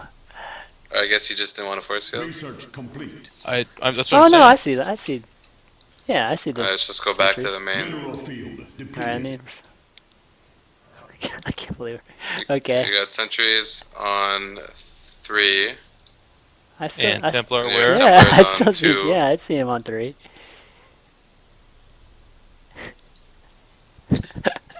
You were just stuck on one hotkey, Jeff. I don't know. I mean, this is on Europe too, so sometimes there's latency for me. I don't know. I don't know what happened. Usually, No, it's okay. It's common. it would not be news to me if someone said, "Hey, you should force field Baneling before they hit you." No, no. Right. Exactly. There's a lot going on there. All right. Sentries in the front. That's still a good, definitely a good game. What are your thoughts on the double Spire builds lately, like the Maga style? It's awesome. Like, I mean, in late game PvC, unless you catch a couple lucky storms, those mutas are ripped. They're absolutely ripped, and they should be played the base trade, even despite their upgrades. Like, that's another misconception. Is people would be like, well, if you're upgrading them super heavy, they should be able to fight the main fight. Unless you've crippled the Protoss and he's just, bleeding out in the middle of the parking lot, then you should not engage the army. You should use your mutas and lings to always pick off buildings. And Yes. one guy that has made that so starkly true in my head is Dark Force from Germany. Oh yeah. I've seen him play a lot of ZVPs where I just watch it and I just want to pull my own hair out because I'm just like, you know what? That is such a smart way to play, but it's so frustrating to play against. Because usually the Protoss is stuck on 3 base. Like, if we're on 4 base, we have the money and the tools to handle mutas. But on 3 bases, the Zerg, I mean, it's so hard to afford gas for Templar at the same time as possibly Archons or possibly Colossus. Or, like, you can't just make Templar. You have to have other gas-intensive units. And it's really hard to get enough out there to both defend your main and have an army to threaten to attack. Gotcha. Yeah. Cool. I mean, the only time you engage is if there's like no high Templars, because like I said in the previous game, mutas can kill stalkers, no problem. Yeah. If you have enough of them. Right. But as soon as it's high Templars, you should never eat a storm with mutas. That's like game changing right there. Yeah, Dark Force has been doing it forever too. Yeah. So where's that guy been? Actually, I haven't seen him that much. Yeah, He's got a at Home girlfriend. Story Cup. Yeah. Well, he was at Home Story Cup, I know, but before that, I actually hadn't seen him since like Nassau, I think. I don't know. I haven't been watching. Got a girlfriend, man. Did he? That's Yeah. it. Oh Yeah. man, that's the end of his StarCraft career then. Yeah. No. Okay, let's move on to. All right, let's do the Nerd Trio one since. We're gonna do the Nerd Trio Let's one. just do the Nerd Trio one now. It's like a 4-hour game. Okay. Nerd Trio's a good player. Great player, actually. Okay, 2 minutes. We'll shave off. We'll make it 49-minute game.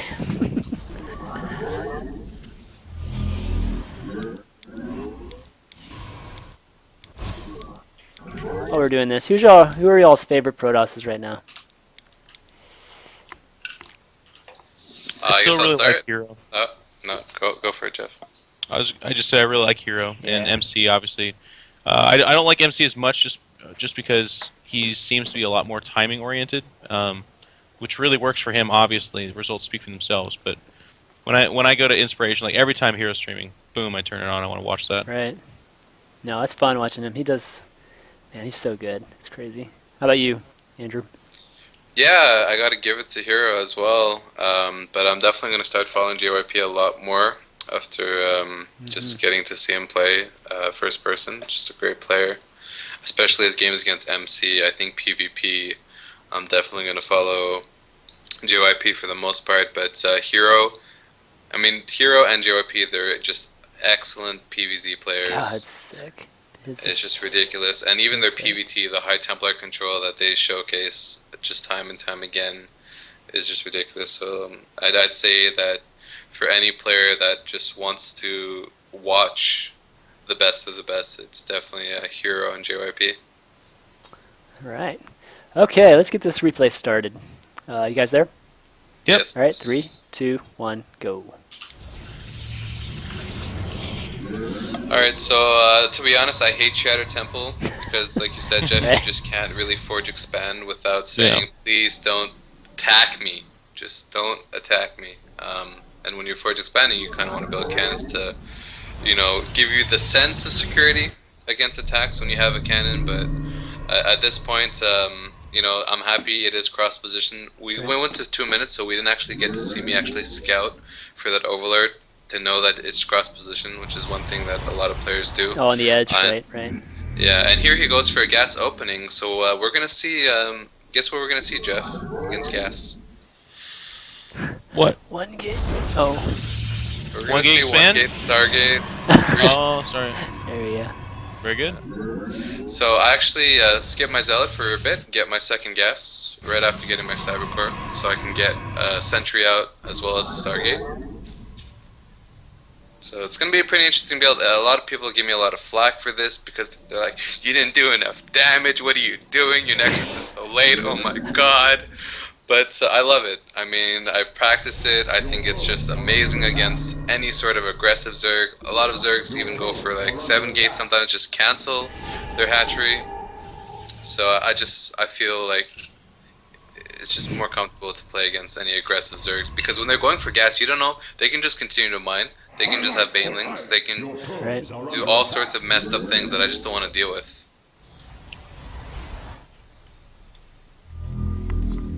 Nitro's asking me why I decided to have a probe there because sometimes if they have 2 Zerglings, you can actually put down a pylon and say that's not enough Zerglings, you're going to have to deal with this pylon now. Yep. But if they have 4, you kind of just got to run away. Right. So that's the answer to Nitro's question. Do you go up to 3 gates? Yes, I do. Oh. Because the weakness to Stargate expansion is just mass B-lings. Because Right. I want to take my expansion, and if he just has like 20, 30 lings, I won't be able to do it. Especially if he sees the Stargate, like he scouts it. So I go up to 3 gate. How many sentries will you have then? So I make a Stalker, and then I go back into making sentries Okay. for the most part. And you have your Void Ray queued up to go. You try to hide it? Is that what this is? Or looking Okay, for an Overlord? So yeah, my theory behind this is that his Overlord would go to the 3 o'clock position because it's, you know, you can't spawn close by ground. So his Overlord would normally be there, Right. just checking for an expansion. And I just want to kill an Overlord and then defend my expansion. I don't want to actually attack him or hide the Void Ray. I want to actually show the Void Ray to force him to make extra queens, go to Hydras, things like that. Yeah, the nice thing about Stargate is it really does. It does kind of, you know, puts a Zerg in an uncomfortable position, right? I mean, they have to know if you're going single, double Stargate, and you know, it's a big difference between what they do, right? Between a lot of those decisions. And this was you know, nice reaction by you. You're always going to lose stuff there, and you're able to minimize that, so that was good. That beautiful Stalker. No kidding. That is a beautiful That Stalker. 4 hit point Stalker is very good. 7 kills. So I figured that was the only overload he sent, and now I'm going to be about the map, try to just deny the vision. And now I find that, you know, he did go for a little aggression with his Zerglings, but if he doesn't continue that, you can actually go for a counterattack yourself. You just have to clear up the tower first. I like the 1 Void Ray too. Like, if you made more in that, at this point in time, probably not the greatest, but with just the 1, you're getting everything accomplished that I think you'd want. And I am going to follow it up with Phoenixes, because I think you have to use the Stargate the entire game. Either you're making Void Rays or Phoenixes, and the Phoenix is really just a scout. Void Ray is really against Roaches and Queens, of course. But this is kind of a weird attempt I do here. Yeah, what do you, like, talk to me about this attack. That's kind of a, Alright, what are you so trying to the fact accomplish that he here, didn't actually? really have any units out on the map, right?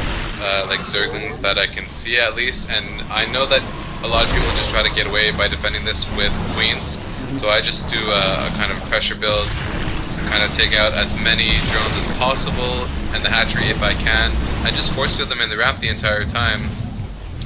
I just had a lot of success with it, and it's just a really sick timing, and because you are expanding behind this, so it's not like it's an all-in. My money is awesome, of course, but I really just want to do a punishing attack against a Zerg that tries to just defend with Queens. Okay, that's interesting. You risk losing all your sentries, though. It's just, if you want to gamble, and at this point I feel like I have to kind of invest in a couple of cannons because my macro was bad and I didn't really build an army at home. So those cannons are really just going to be for, you know, Hydras to buy me time for Colossus, or just a Roach counterattack with things. I like it. Yeah. Thank you. I like how the cannons work with force fields. They are able to hold off actually a lot just because of their range at 6. Right. Or 7, excuse me, 7. Yes. So good. Another Void Ray! Pretty good. Run away. Yeah, so now the Void Ray is really just used to deny third base. I built a second one just in case of a counterattack, but he didn't go for it. Kind of surprising, he's just leaving his Roaches at home like that, but he's scared, which is nice. This is how I want him to be scared. Right. And finally, he's gonna go for the rocks, but my Void Ray is gonna go nuh-uh. Still here. Right.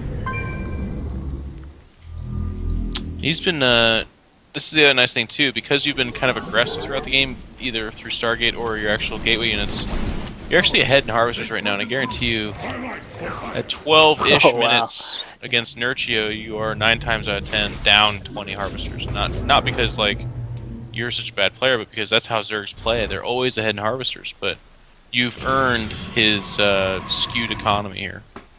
I mean, are you thinking he's just trying to plan it all in here? Because I mean, he's still on 2 bays, which, you know, like Jeff said, is pretty crazy. Zergs get this way, that if you cripple their, if you hurt their economy at all, and if they feel like they've been on, you know, same number of bases as you too long, they'll just all in. Right. There's a lot of Zergs that are that way. Here he comes.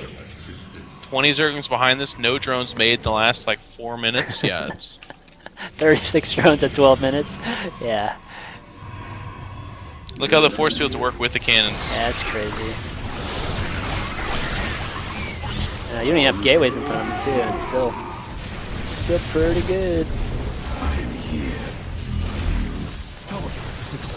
Phoenix.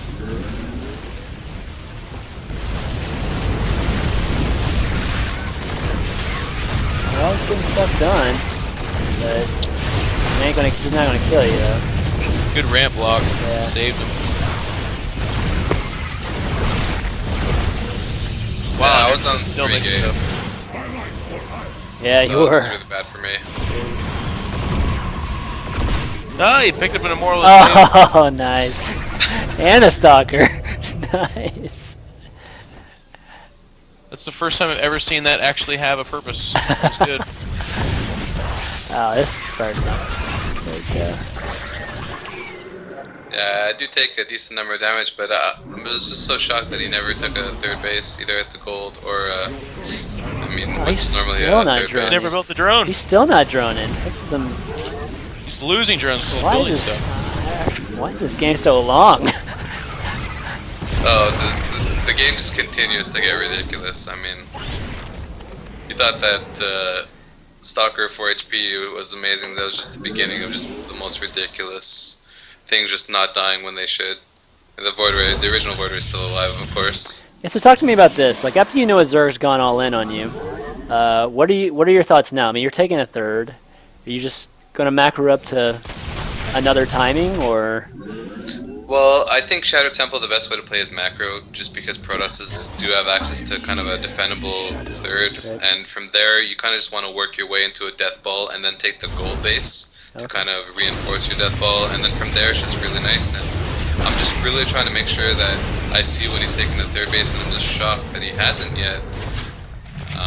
And I'm really comfortable knowing that my third is going to be up pretty much before his.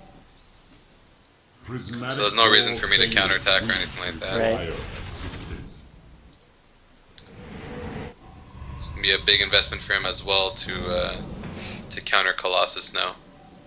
It's a good turtle map too, because the third tucked down on the right side is really safe, and the high yield is obviously, you know, not the most safe expansion in the whole map, but as far as high yields go, that's probably the safest high yield you'll ever see in a StarCraft 2 map, at least up to date. So it's really nice for Protoss to be able to sit back and just kind of harass with units like Phoenix. I really like Dark Templar in this place as well. It's really hard to afford the gas for it, but if you find yourself with the gas, you know, moving out with DTs and really forcing the Zerg player to make those stacked defenses very strong. Right. Because if they don't, the base is down.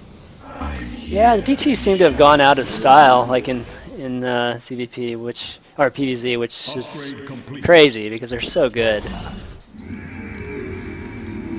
Yeah, So I mean, good. a lot of the Koreans use DTs just constantly. Oh, really? So Okay. it's definitely, it's not as common, I guess you can say, on North America Right. and Europe, but the Koreans definitely know what the Dark Shrine looks like.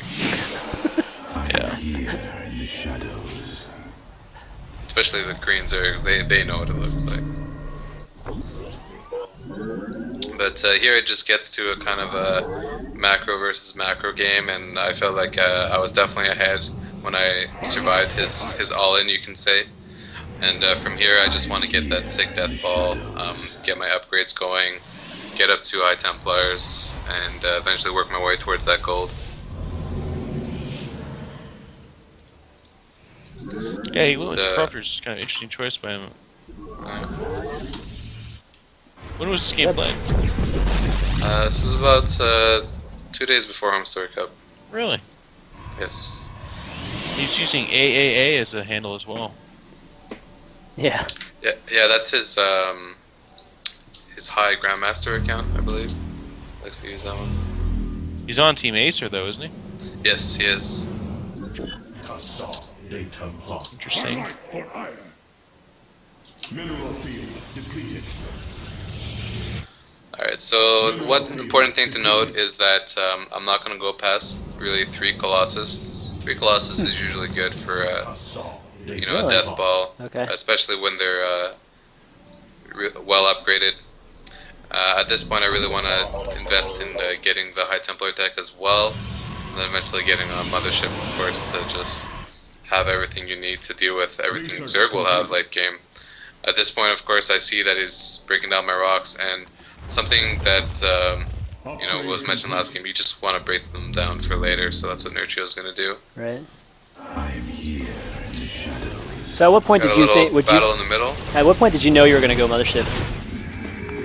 It's just something you always want to have, Yeah. and that's why I really like the Stargate openings, because you don't have to waste time on a Stargate. You just like, okay, this is the time Fleet Beacon goes down.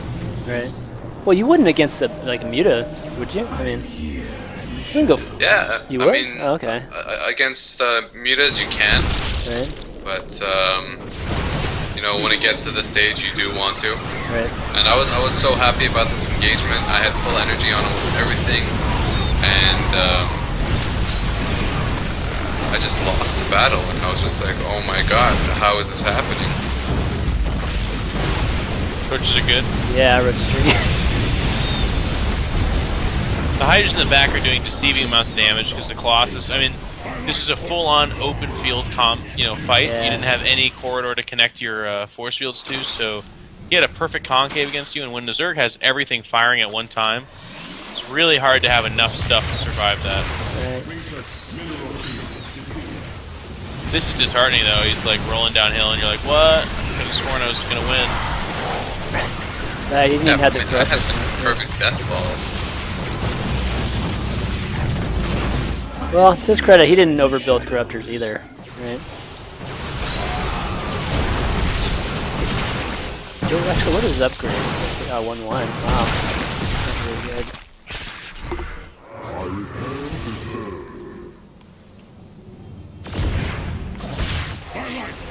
Good blink micro. Yeah. Ah, Mortal! Oh, No, Mortal no. survived! Holy shit. Sickest immortal. This is the sickest immortal. Just such low saturation. He's actually, he's only got what, 59 drones. Fourth basic almost doesn't count. He just now put some more drones there. Didn't take the gas, the high yield. Right. It's not like he has 1200 gas either. He's actually got sub 100. So Yeah, and he's that's just got why I got had in his that head. He on wants me. to kill you. He's trying to kill Yeah. you. 20 Ever minutes. since that first attack. Yeah. Just wants revenge on those queens I killed in the beginning. Not sure what these probes are doing. I was gonna long distance mine, I suppose, with that extra probe count I had. Eventually just lose them by accident. only 3 survived. That was unfortunate for me because it's not like I had a sick amount of probes that I can just afford to lose them, but I was pretty happy. I mean, Immortal High Templar is what you want against Roach Hydra, rather than Colossus, because they can just make Corruptors. Then you don't really have anything doing DPS. But Immortals with +3 attack and Storm is just gonna rip through his army. So I was kind of forced into that. I'm gonna start rebuilding Colossus, but you know, at this point, your 140 supply, you're not really going to be spending too much on upgrades anymore, so you want to start working towards that mothership. Good storms. Yeah. That's why I don't go Hydras. Look at them all melt. Exactly. It's either Colossi or High Templars. Either one of them.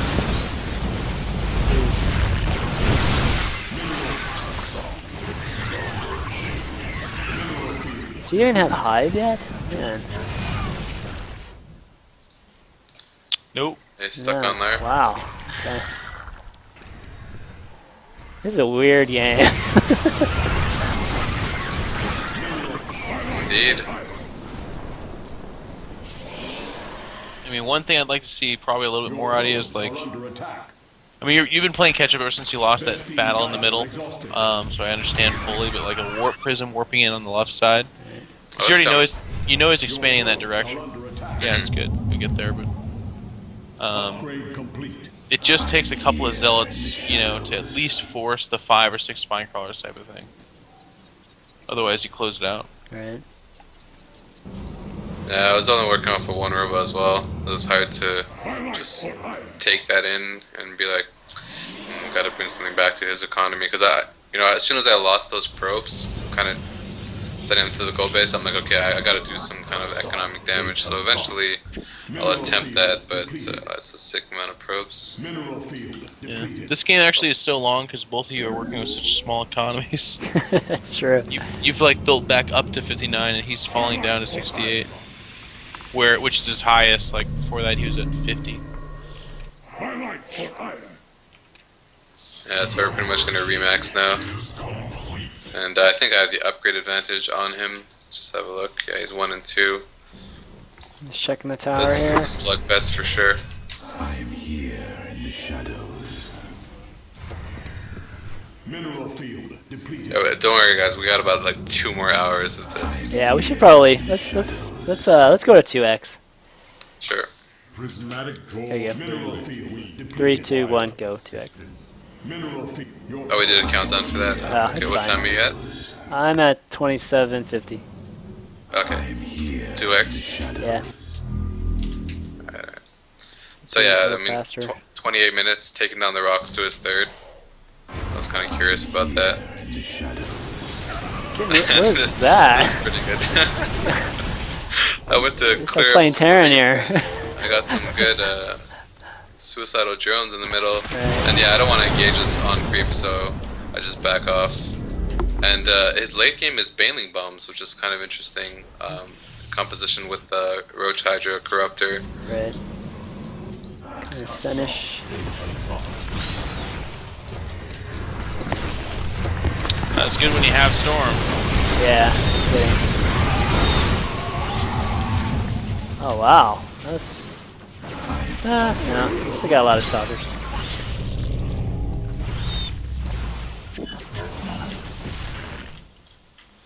So you're Some feeling nice good. slugfest there. Right. Mothership on the way. It's always a good sign when you're playing PvZ, when you can actually build a mothership. Right.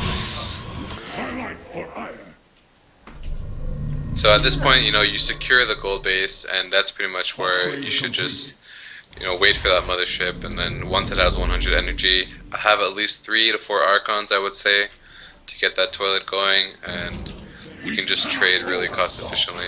Right. The merging is complete. Justice has come. Alright, mothership is out. Oh, Bane drops. Nice. Yeah, it's sick. That hurt. Got 8 Brewlers on the way, and yeah, he's doing little jobs on my expansions, which is kind of annoying. So I'm actually gonna stay at 180 supply for the most part, just to be able to warp in against things like that. But then I actually max out because of this, and I'm actually still building probes at this point because he actually killed a decent amount, and I like to always have at least 60 Right. plus probes, and I actually get rid of my zealots because I know he has broodlords, and you really don't want to have zealots at all. Mainly, we just want to have archons, so that's what I'm gonna remax with at least for the most part. Right. 5 more archons, and I'm really happy that he's actually moving out here. And I have everything on one hotkey, Jeff, so you can needle me for that because I tried the vortex so many times, and then I tried the feedback so many times. But when I tried the feedback, I was on my vortex, and when I tried to Right. vortex, I was on my feedback, and I was just like, oh well, this is just wrong. So that I'm not gonna engagement. needle you. I didn't have everything on my hotkey. So that engagement should have won me the game actually, but I just did it so poorly. Ooh. Shit goes down, yeah. How often do you see hiders at the 40-minute mark? No kidding, right? So with the vortex, other than archons, what should be in the vortex? With That's it, just That's the it? archons. That's all you need. Yeah. You don't actually want to put too much Mineral else in there. field depleted. why don't we? We're kind of coming closer to questions, and so let's 4x this. Mineral field All right. depleted. Sorry about that. I mean, It's this okay. is- Yeah. It's a game. It's a game to see for sure, but probably not. Yeah, it's not. Like half the game, it's a lot of trying to recover here. So Yeah. Nurchio still has 48 drones. the weirdest game. And he's like not maxed, not banking money. I know, seriously. He's not really mining money. Yeah, I think he's just looking at 12 Broodlords and he's like, okay, this is good. I don't need anything else. What's he got, like 20 spines too, bro?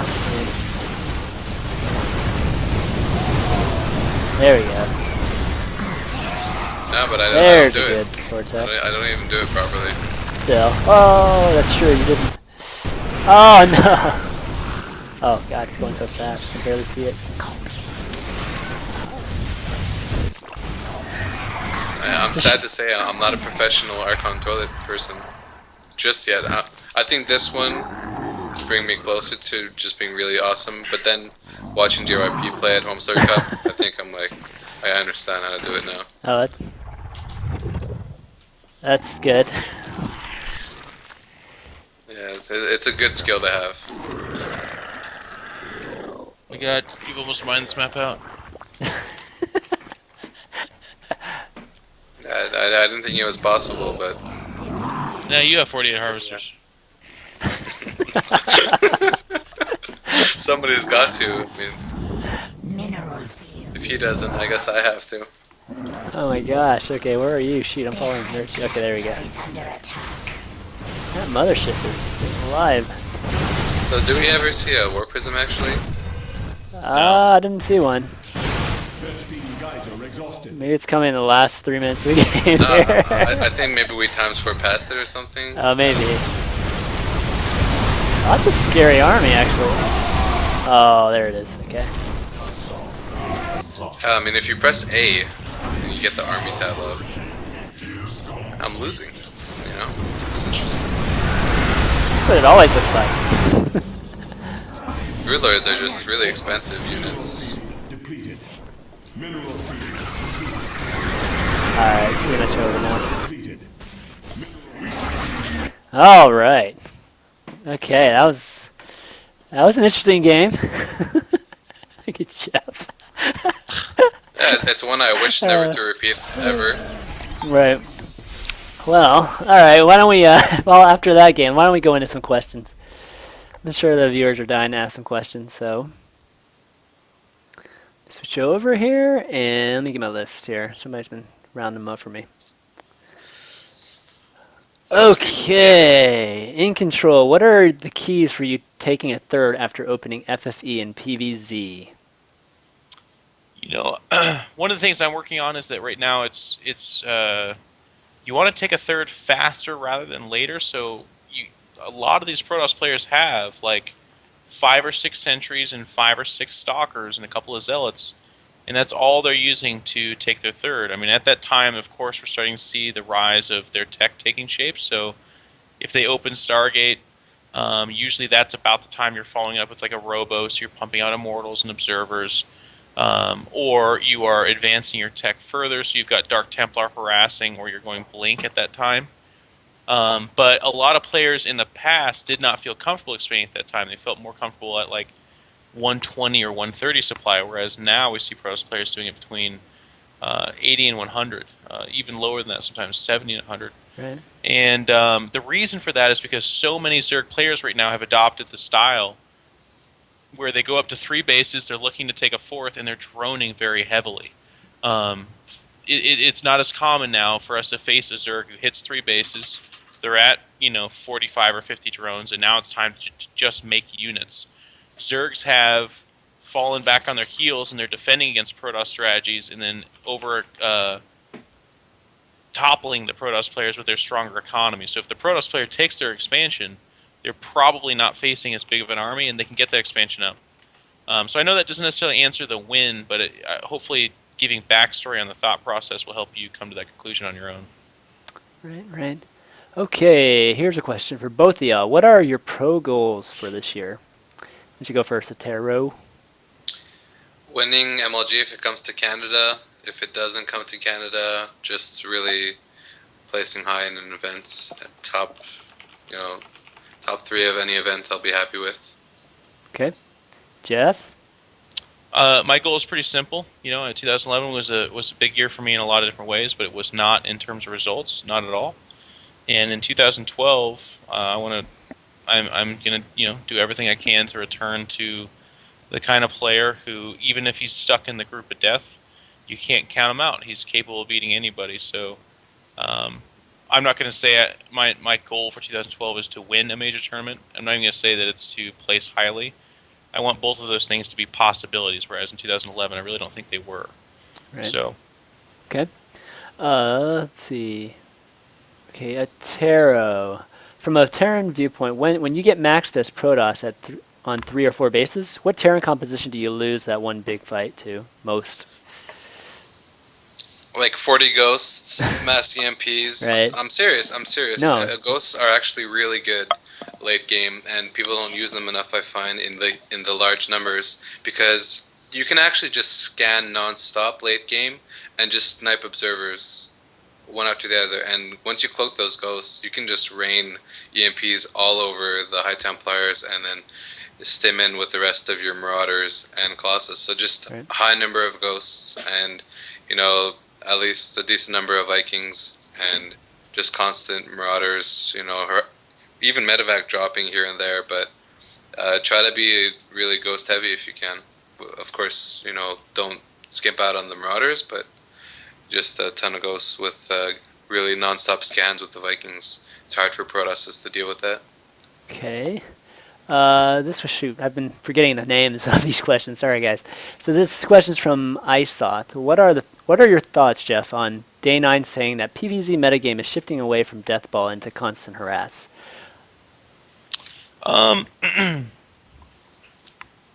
That may or may not be true. I think his sample would be mostly Korean playstyles. So we see players like a Hero, who opens up very much so with kind of a 2-game idea, or not 2-game, a 2-base concept that's being developed. So either it's like +1 charge lots, or not, +1 zealots working in conjunction with like a Void Ray opener, or we see a lot of Warp Prism play from him. We've even seen him hallucinate a Warp Prism to make his opponent think that he's doing that, and then expand elsewhere. A lot of Zergs feel like kind of that metagame I talked about earlier, where the Protoss players feel that the Zergs are droning really heavily to 3 bases, and if they can kind of hit that sweet spot before they get, or while they're making those drones, then they'll achieve victory. So that's kind of some of the popular beliefs out there, but I think that's very Korean-esque. There's actually a lot of great non-Korean Protoss players that are doing a lot of macro-oriented play, and one Korean I can name who is doing more macro-oriented play would be like a JYP. He does Stalker, Sentry, Map Control PVZ, and he will not develop his strategy until 3 base. So if he sees you going Roach Hydra type of stuff, he'll do double Robo. If he sees Muta, he'll go Templar, Archon Storm, that kind of stuff. And then if you get too aggressive with him, he'll add more Stalkers and actually just do a 2 base timing on top of it, sometimes a 3. That's cool. Okay, question from Dreamgazer, I guess. Tara, what is a good point to tech switch to High Templar? When is a good point to tech switch to High Templar? Well, I usually want High Templar against two things. Either infestors, so if they go like lair into infestors, once it gets to the point where they have too many infestors, it's good to have High Templars, but the other point is just mutas. You want to get to Templar Archives. Like, you really don't want to have a Robo Bay against mutas. It's just not going to be useful for the most part. If you already have it, it's fine. You can squeeze out a couple of Colossus to eventually, attack, but you always want High Templars in those situations, crucially. But usually you want to ease up into it, once you get to 3 base. You can just complement your army with High Templars, but if you want to just think about, should I be having High Templar tech or Colossus tech? If you see infestors, usually High Templars are really good against that, and with good force fields, anything else should just die. Okay, question for Jeff, from Arisen. In Control, as a coach, when is it important in a player's development to start watching VODs, replay streams, and what should I focus on while watching when I only have a limited time to practice? So I guess he's wondering how to maximize his time. It's a great question. For me, obviously the most productive thing you could possibly do is just play. You do want to supplement your play with, what are other people doing. So if that's reading forums, watching VODs or streams, so be it. But my honest answer would be, at any stage of this game, you need to be supplementing your information with things that are being done by other players. So for me, I like to have my lunch, my breakfast, my dinner in front of the computer with either a couple of streams up, or I'll watch GSL. I mean, part of my daily procedure basically is to come downstairs, and AxeLab usually has the night before's GSL games going on, and I'll take a look. I'll watch in, and if it's something that's relevant to me, like a Protoss player playing or one of our guys, then we'll check it out and watch it together and discuss it. So the how much, if we're going to put it to percentages, I would say play 75 and then consume media 25. Right. But it is an extremely important part of getting better at this game, because very few people have sat down, played this game, and then figured out complex strategies and ideas just spontaneously. Usually it has to be inspired. Right. No, that's a good question. Attero, do you recommend trying to enter a team, even if it's a low or under the radar team, or would having a bunch of practice partners on your friends list yield the same result? Oh, that's a really good question, actually. Yeah, that is a great question, and a lot of people, ask the same thing, like, how do I get good? How did you do it? And really, the best way to evolve as a player, and it's exactly what Jeff said, surround yourself by players that are playing at the same level as you, and just constantly discuss, what do you think I should be doing differently? Am I doing this okay? And then from there, you can together watch other people play and say, okay, so this is how they do it in this situation. But always surrounding yourself with players on the same level. I mean, ladder is good to a certain extent, but if you can just custom game with the people you lose to in ladder and just try to figure out how to beat them, you'll always be evolving as a player, because you're always going to be beating the guy that's just one step higher than you, and it's just like a constant growth. Eventually you'll make it to, masters, and then, hopefully grandmasters, but really just having someone you can talk to, because it's not spontaneous at all. It's always, you're going to be discussing something with a pro player or just a casual player that's like, have you ever tried this, or have you ever tried that? And you're like, that's good, but let's try adding this to it. Or for example, myself as a player, where I felt that I went from, just a good player, a competitive player, to a great player was just discussing strategies with Kiwikaki, and together we just, shared so many ideas and techniques that, I didn't copy him exactly. I just took all the good things I agreed with and built upon that. and I felt like that's how you can become just a really good player. Right. Okay, Jeff. A lot of people are asking the same question. What's the scariest unit composition in PvZ? As a Protoss, Yeah, or for you. Just what do you hate seeing the most? I'll say both sides. Yeah. For Protoss, it'd be 4 Colossus, 1 Mothership, anywhere between 4 and 8 Archons, 3 and 4, probably closer to 4 Templar, and then 4 or 5 Sentries, and then X many Stalkers. That army has the Archon Toilet, which is just devastatingly powerful against Broodlords. Right.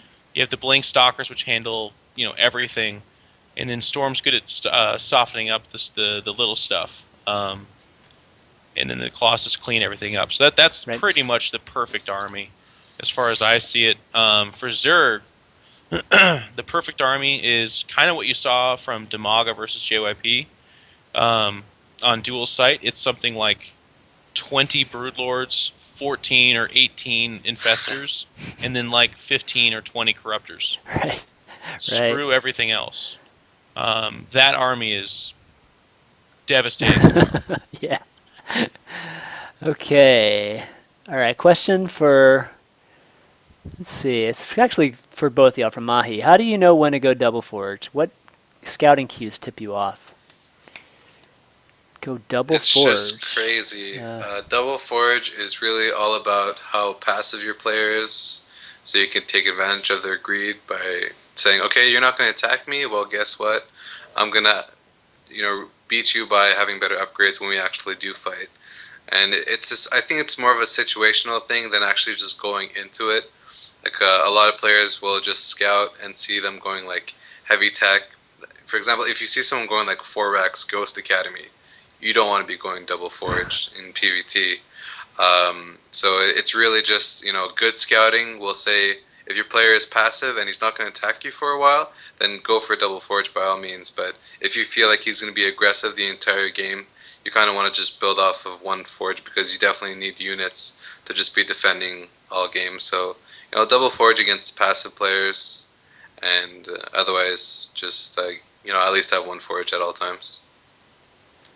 I think a lot of Protoss players have double forge just kind of built into their game plan or their build itself. So there's a lot of players that they're not necessarily looking for anything for a reason to go double forge. The idea is that they're going to set the pace. So I'm going double forge.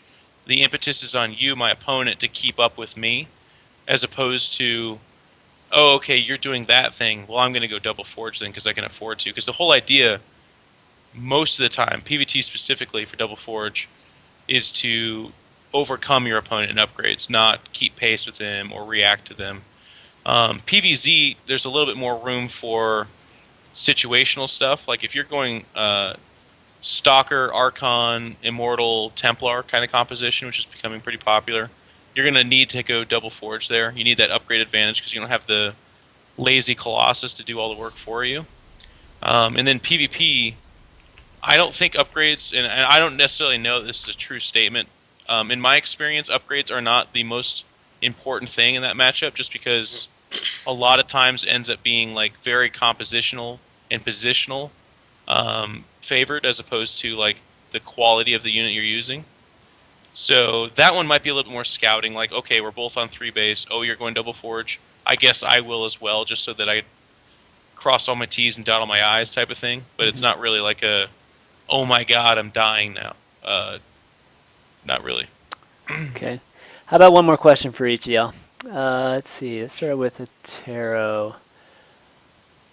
Is there any place in PvT right now for tanks? Absolutely. I think Okay. tanks are disgusting to deal with.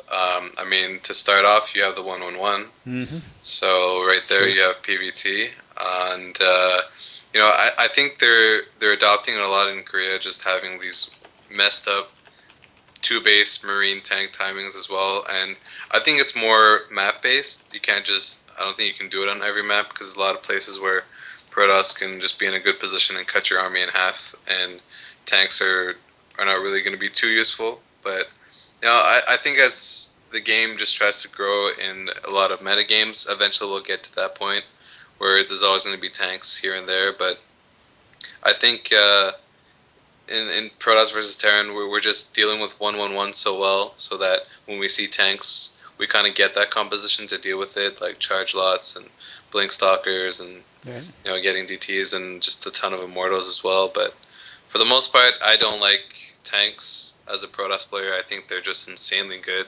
If they can get just a couple of good shots on your stalkers, they pretty much disappear, and sentries are almost useless depending on the position. So, I mean, I think tanks are really good, and I think that they shouldn't be overlooked when you're a Terran player playing Protoss. Okay. Yeah, Yep. they're great in the matchup. I don't think anyone needs to question tanks. They Right. definitely have a place. Okay. Last question for Jeff. Do you think? What do you think of the current metagame in PvP? It's never been better. Right. As far as I'm concerned, we're seeing more build diversity than you've ever seen before. So there's still the potential for a 4-gate to be really effective, but it's not so effective that it's stupid to do anything else like it used to be. We're seeing Blink Stalker Observer, we're seeing Charge Lot builds, we're seeing DT plays becoming more common as well. But at the same time, we're still seeing some of the old classics like One Base Colossus.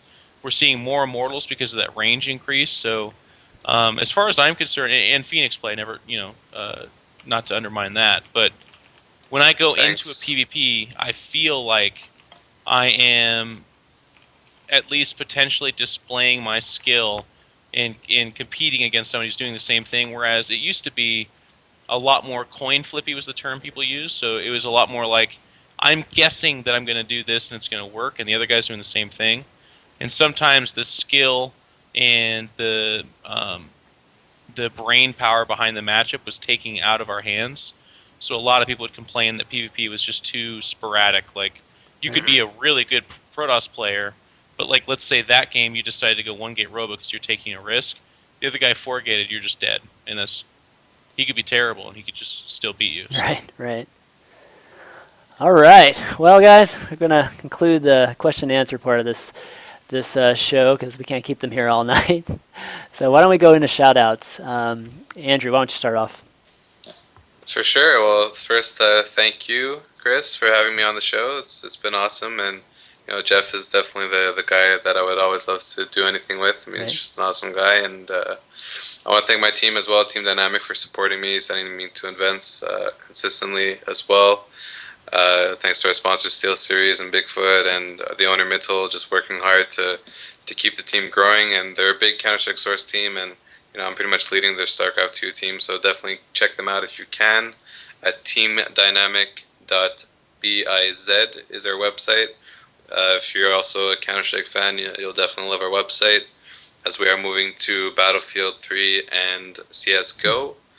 Of course, EG is no stranger to the Counter-Strike scene, and just thanks to all my fans and any Protoss in North America. You guys got to follow us. We're the big faces on the scene. We're trying our best to represent you well, and I just hope to do well in more tournaments. Do you coach? Do you want to plug any coaching or anything like that?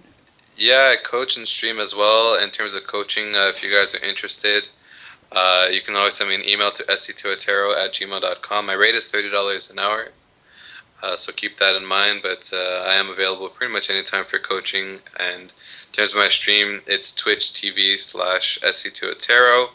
Same thing for Twitter, sc2attero, and Facebook. I have a page for you guys where you can add me as a friend, actually. It's Team Dynamic Attero. Awesome. All right, Jeff. I'm ready. We're ready for it. Here we go. Just want to thank my team, as usual. Evil Geniuses, sponsored by Intel. Yep. Monsters, Steel Series, King Snap Rex, Beyond Gaming, and a bunch of other companies. Couldn't do anything without them. Also want to thank my girlfriend. I always owe her thanks. And yeah. Anna's awesome. Appreciate that. She's pretending not to listen, but she really cares. And then I just want to, if you are interested in following me, I'm on Twitter, EG.iNcontroL. I also stream at InControl TV via Twitch, and I coach for ghostcoaching.com. So those are the ways you can contact me, check me out. Hope you guys enjoyed it, and then big thanks to you, Chris, for having me on. I really appreciate it. Love talking StarCraft. Any opportunity I get is pretty much right up my alley, and I really appreciate it. So thank you for having me.